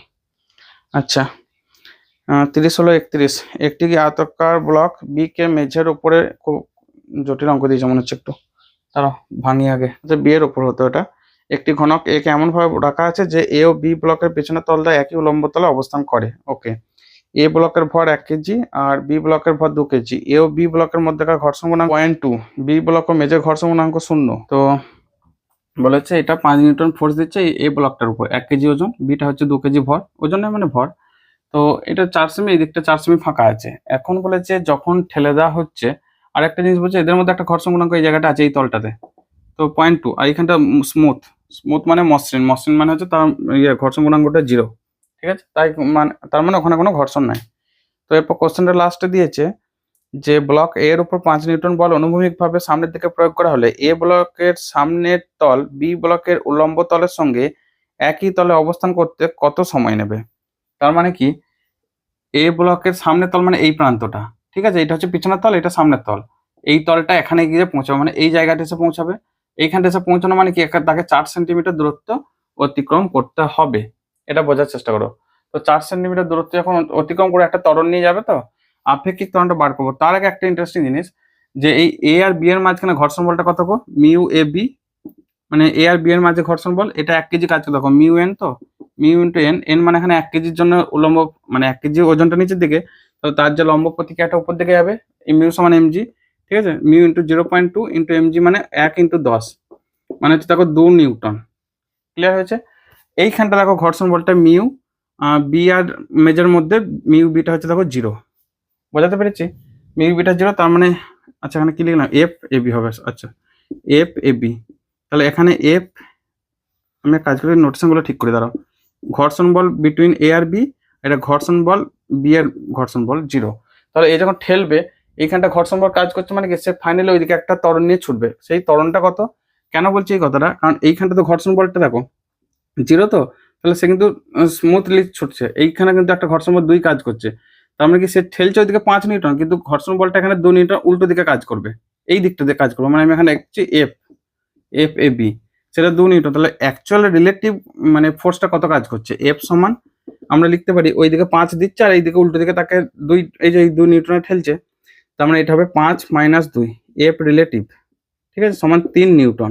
তাহলে অ্যাকচুয়াল ত্বরণটা সে কত পাবে, অ্যাকচুয়াল ত্বরণটা মানে হচ্ছে 3 নিউটন, অর্থাৎ এ রিলেটিভ মানে হচ্ছে দেখো অ্যাকচুয়াল ত্বরণটা কত পাবে, এই যে এটা টোটাল সম্মিলিত ভরটা কত, 2 1 3, তাহলে F relative by total M মানে হচ্ছে 3 নিউটন বাই 1 + 2 সমান 1 মিটার/সেকেন্ড স্কয়ার। ঠিক আছে, এটা আগে বোঝার চেষ্টা করো। আমি কি বললাম একবার রিপিট করছি, যে এ 5 নিউটন ঠেলছে, কিন্তু এখানে একটা ঘর্ষণ গুণাঙ্ক আছে, মানে ঘর্ষণ বল আছে, সেটা হচ্ছে এইটা ওজনটা, এটা নিচের দিকে ওজন কাজ করবে, মানে সেটা উপর দিকে লম্ব প্রতিক্রিয়া বল। ঠিক আছে, এটা আমি এই দিকে লম্ব প্রতিক্রিয়া বল n1 দিচ্ছি। তাহলে মিউ n1, এই n1 এর মানটা, এর যেহেতু 1 কেজি ওজন, 1 × 10 ওজনটাই উপর দিকে লম্ব প্রতিক্রিয়া, ক্লিয়ার। আচ্ছা, ইন্টু 0.2, তাহলে 2 নিউটন। তাহলে এদিকে ঠেলছি 5 নিউটন, উল্টো দিকে সে 2 নিউটন ঠেলছে, মানে অ্যাকচুয়াল রিলেটিভ ত্বরণ কত দাঁড়াবে, 3 নিউটন। আর হ্যাঁ, পুরো সিস্টেমটা কিন্তু এইদিকে ছুটবে, কারণ হচ্ছে টোটালটার যে ঘর্ষণ বলটা যদি আমরা ক্যালকুলেট করি, ঠিক আছে, তো 5 থেকে 2 যেহেতু বেশি, সে ওইদিকে ঠেলে নিয়ে যেতে পারবে, ক্লিয়ার। ওকে, এরপর একটা কাজ আছে, কি ঠেলে নিয়ে যেতে পারবে বললাম, যে 5 বেশি আর এই উল্টো দিকে 2 পর্যন্ত বাধা দেবে, তার বেশি বাধা দিতে পারছে না, মানে কি এক্সট্রা 3 তো কাজ করছে, ওই এক্সট্রা 3টার জন্য ওইদিকে সে ঠেলবে রিলেটিভ ত্বরণে। তাহলে এরপর এইখানে টাইমটা বার করবো, এইখান থেকে টাইম এস সমান ইউটি প্লাস হাফ, এস সমান ইউটি প্লাস হাফ এটি স্কোয়ার ফর্মুলা ইউজ করে দাও। এস মানে 4 সেমি, মানে কত, 4/100 মিটার, মিটার করে নেবে। প্রাথমিক বেগ প্রথমে স্থির অবস্থায় ছিল 0, হাফ এ রিলেটিভ মানে 1 × টি স্কোয়ার। তাহলে এখান থেকে টি স্কোয়ার সমান 4 × 8/100, ঠিক আছে, 8/100 মানে ভাগ করলে কত হয়, 4/25, তাই তো আসছে নাকি, 4 × 8, 4 × 25 100, তাহলে 2/25। তো এখান থেকে টি সমান আসছে √2/5, এটার মান যা আসবে 1.414/5, তো 0.5 × 10, 4 1 5 8 40, প্রায় 0.3 সেকেন্ডের মতো উত্তর আছে, কি 0.3 সেকেন্ডের মতো উত্তর হওয়া উচিত, 0.3 সেকেন্ড, ঠিক আছে, উত্তর আছে 0.2, 5 × 10, দেখছি তার 5 × 10 400, হ্যাঁ 0.3 সেকেন্ডের কাছাকাছি উত্তর হবে, 0.2 হবে না। যদি অপশন ডি আছে, মনে হচ্ছে উত্তরটা ভুল আছে, চেক করে নেবে তো এটা একটু। প্রতিটি বাহুর ভরকেন্দ্রের স্থানাঙ্ক দেখানো হচ্ছে, সংস্থাটি ভরকেন্দ্রে এক্স স্থানাঙ্ক হবে, তো সব এক্স গুলো যোগ করে দাও। আচ্ছা, আরেকটা কথা মনে রাখবে, যে প্রত্যেকটা তারের ভর প্রপোর্শন টু তার দৈর্ঘ্য, কেন বলো তো, সুষম প্রস্থচ্ছেদে সুষম দৈর্ঘ্য বলে দিচ্ছে, তো তারটা যত বেশি লম্বা হবে তার ভরটা তত বেশি হবে। যেমন ধরো আমি এই পেনটার এই অর্ধেকটা যদি নিজে সুষম প্রস্থচ্ছেদে সুষম ভরের হয়, তাহলে অর্ধেকটা ভর অর্ধেক হবে, পুরোটা নিলে তার ডবল হবে, ঠিক আছে, এটাই। তো সেক্ষেত্রে আমরা সমস্ত এক্স কোঅর্ডিনেটগুলো, অর্থাৎ এক্স কম্পোনেন্টগুলোকে নিচ্ছি। তাহলে দেখো m1 x1, m2 x2, m3 x3, m4 x4 by 4টের যোগফল m1 m2 m3 m4। আচ্ছা, যেহেতু m/m আছে, তো তাহলে m দৈর্ঘ্যটা গুণ করার দরকার নেই, মানে আমি বলেছি m1 সমান কত হবে, এখানটা ধরো এই তারটা m1 সমান হবে, দেখো এর দৈর্ঘ্য ইন্টু রো, মানে রো ইন্টু 12, একইভাবে m2টা হবে কত, রো ইন্টু এখান থেকে 12, এইভাবে আসবে, সেগুলো যোগ করার দরকার নেই, ঠিক আছে, এগুলো কেটে যাবে রোগুলো। তাহলে এখান থেকে শুধু দৈর্ঘ্যগুলো বসে দাও, দৈর্ঘ্য যেহেতু এখানে ভর প্রপোর্শন টু দৈর্ঘ্য, তো 12 ইন্টু এর এক্স কোঅর্ডিনেট কত, 0 0 প্লাস এটা 12 এক্স কোঅর্ডিনেট কত, ভরকেন্দ্রের স্থানাঙ্কটা দেখো দেওয়া আছে, এই মিডলটা হচ্ছে ভরকেন্দ্রের স্থানাঙ্ক, এল প্লাস 12 ইন্টু 12 প্লাস ওইটা হচ্ছে এল ইন্টু 3l/2, ঠিক আছে, মানে এর দৈর্ঘ্যটা এল, কিন্তু ভরকেন্দ্রের স্থানাঙ্ক এই জায়গাটা দিয়েছে। ওকে, সব বসাও, ডিভাইডেড বাই m1 m2 মানে হচ্ছে দৈর্ঘ্যগুলো যোগ করো, তাহলে 12 12 12 প্লাস 12, না 12 নয় তো, পরেরটা এল, শুধু এল, না এটা 12 12 12 এল। তাহলে এখানে আসবে দেখো 2l² plus 4l² plus 3/2l² by নিচে আসছে তোমার 2 2 6 7 7l, এলগুলো সব কাটিয়ে দাও তো, যতগুলো কাটানো যায়। 4 2 6, 6 + 3 2 into L by 7, 6 2 12 3 15 L by 7 2 14, 15 L by 14 উত্তর মেলা ধরো। Option C. ঠিক আছে, এখানে এম গুলো রো গুলো লেখা দরকার নেই, শুধু এম এর জায়গায় এল লিখে দাও তাহলেই চলবে আমাদের এমসিকিউর জন্য। এম ভরের বস্তুর উপর ক্রিয়াশীল এফ এবং সময় টি এর লেখচিত্রটি দেখানো হলো। বস্তুর প্রাথমিক বেগ 0 হলে টি প্রাইম সময় পরে বেগ কত হবে? গ্রাফটা এখানেও পরে বেগ হবে। তো ইম্পালস এফ সমান তো ত্রিভুজ, এটাকে নাম দিচ্ছি এ বি সি, ক্ষেত্রফল ত্রিভুজ এ বি সি, তার মানে হবে ত্রিভুজ এ বি সি মানে হচ্ছে তোমার এখান থেকে এটা হাইটটা হচ্ছে এফ এম, মানে এখান থেকে এইটা মানে হচ্ছে এখান থেকে এটা, আর টাইমটা হচ্ছে টি প্রাইম, তাহলে half of F prime F M into T prime. I মানে আমরা কি জানি? আই মানে আমরা জানি ইম্পালস মানে হচ্ছে এফ ইন্টু টি, সেটাই তো। আবার ভরবেগের পরিবর্তন, তাহলে এম ভি, প্রাথমিক বেগটা 0, তাহলে ভি মাইনাস 0 ভাবতে পারো। তাহলে এম ভি সমান এটা F M into T prime by 2, তাহলে ভি সমান F M T prime by twice M, F M ওদিকে F M T prime by twice M. হ্যাঁ ঠিক আছে, maximum force. Option B. Actually I সমান F T মানে হচ্ছে যখন গ্রাফটা লিনিয়ার হবে নন লিনিয়ার হবে, যদি এফ এর টি এরকম করে কোনো একটা কার্ভও দেয়, এর সমগ্র তলে ক্ষেত্রফলটা, মানে এই যে অংশটা এটার ক্ষেত্রফলটা। ঠিক আছে, এফটি গ্রাফের ক্ষেত্রে তার ক্ষেত্রফল, যে গ্রাফই দিক সেরকম ইন্টিগ্রেশন আসবে আর কি।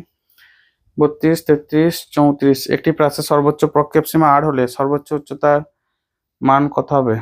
জানো এটা r/4 হয়, তবে একবার লিখে দিচ্ছি।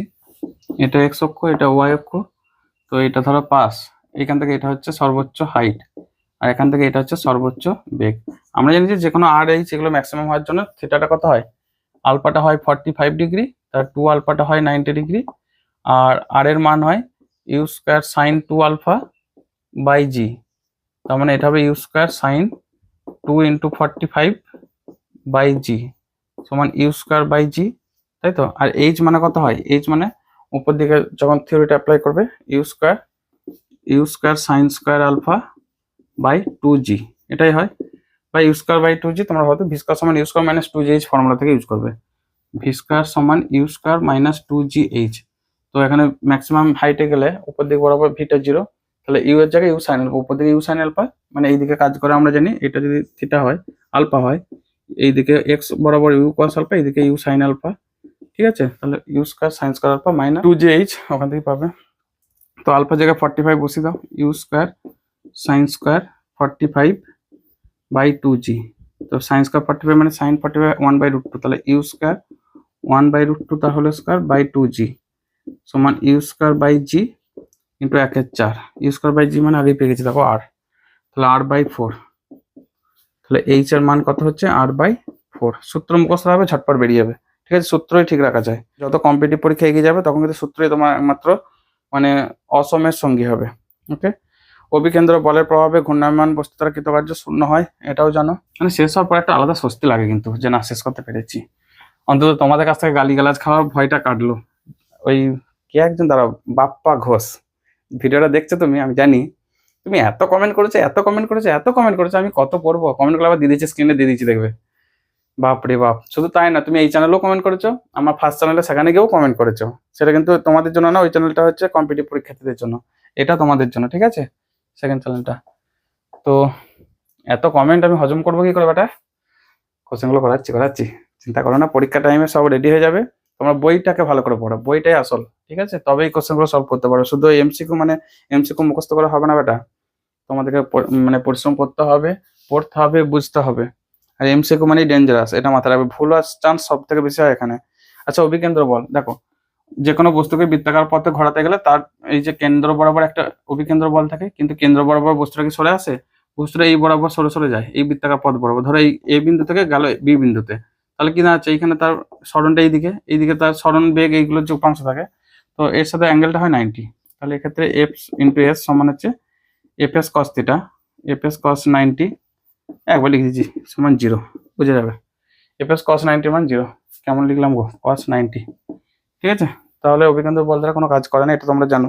মনে রাখবে যেদিকে আছে সেই দিকে সরলে তবে কাজ, উল্টো দিকে সরলে নেগেটিভ কাজ, আর তার লম্ব দিকে সরলে 0 কাজ। ঠিক আছে, ওকে, ভিডিও কমপ্লিট। একটা অ্যান্সার কি হবে? ডি একটা অ্যান্সার। আর ফাইনালি যে কথাগুলো বলি, ভিডিও ভালো লাগলে একটা অবশ্যই লাইক, ঠিক আছে, লাইক দিয়ে উৎসাহিত করতে ভুলো না তোমাদের পরের ভিডিও পাওয়ার জন্য। আর তোমার বন্ধুদেরকেও ভিডিও শেয়ার করে দিতে ভুলো না, যারা এই ধরনের এখনো তোমাদের মতো 11-এর ক্যান্ডিডেট আছে। ওকে, আর ভালো লাগলে অবশ্যই চ্যানেলটিকে সাবস্ক্রাইব করে রাখো। যদি আমাদের চ্যানেলে নতুন সদস্য হয়ে থাকো, এই ধরনের গুরুত্বপূর্ণ ভিডিওগুলো কন্টিনিউ আসতে থাকবে।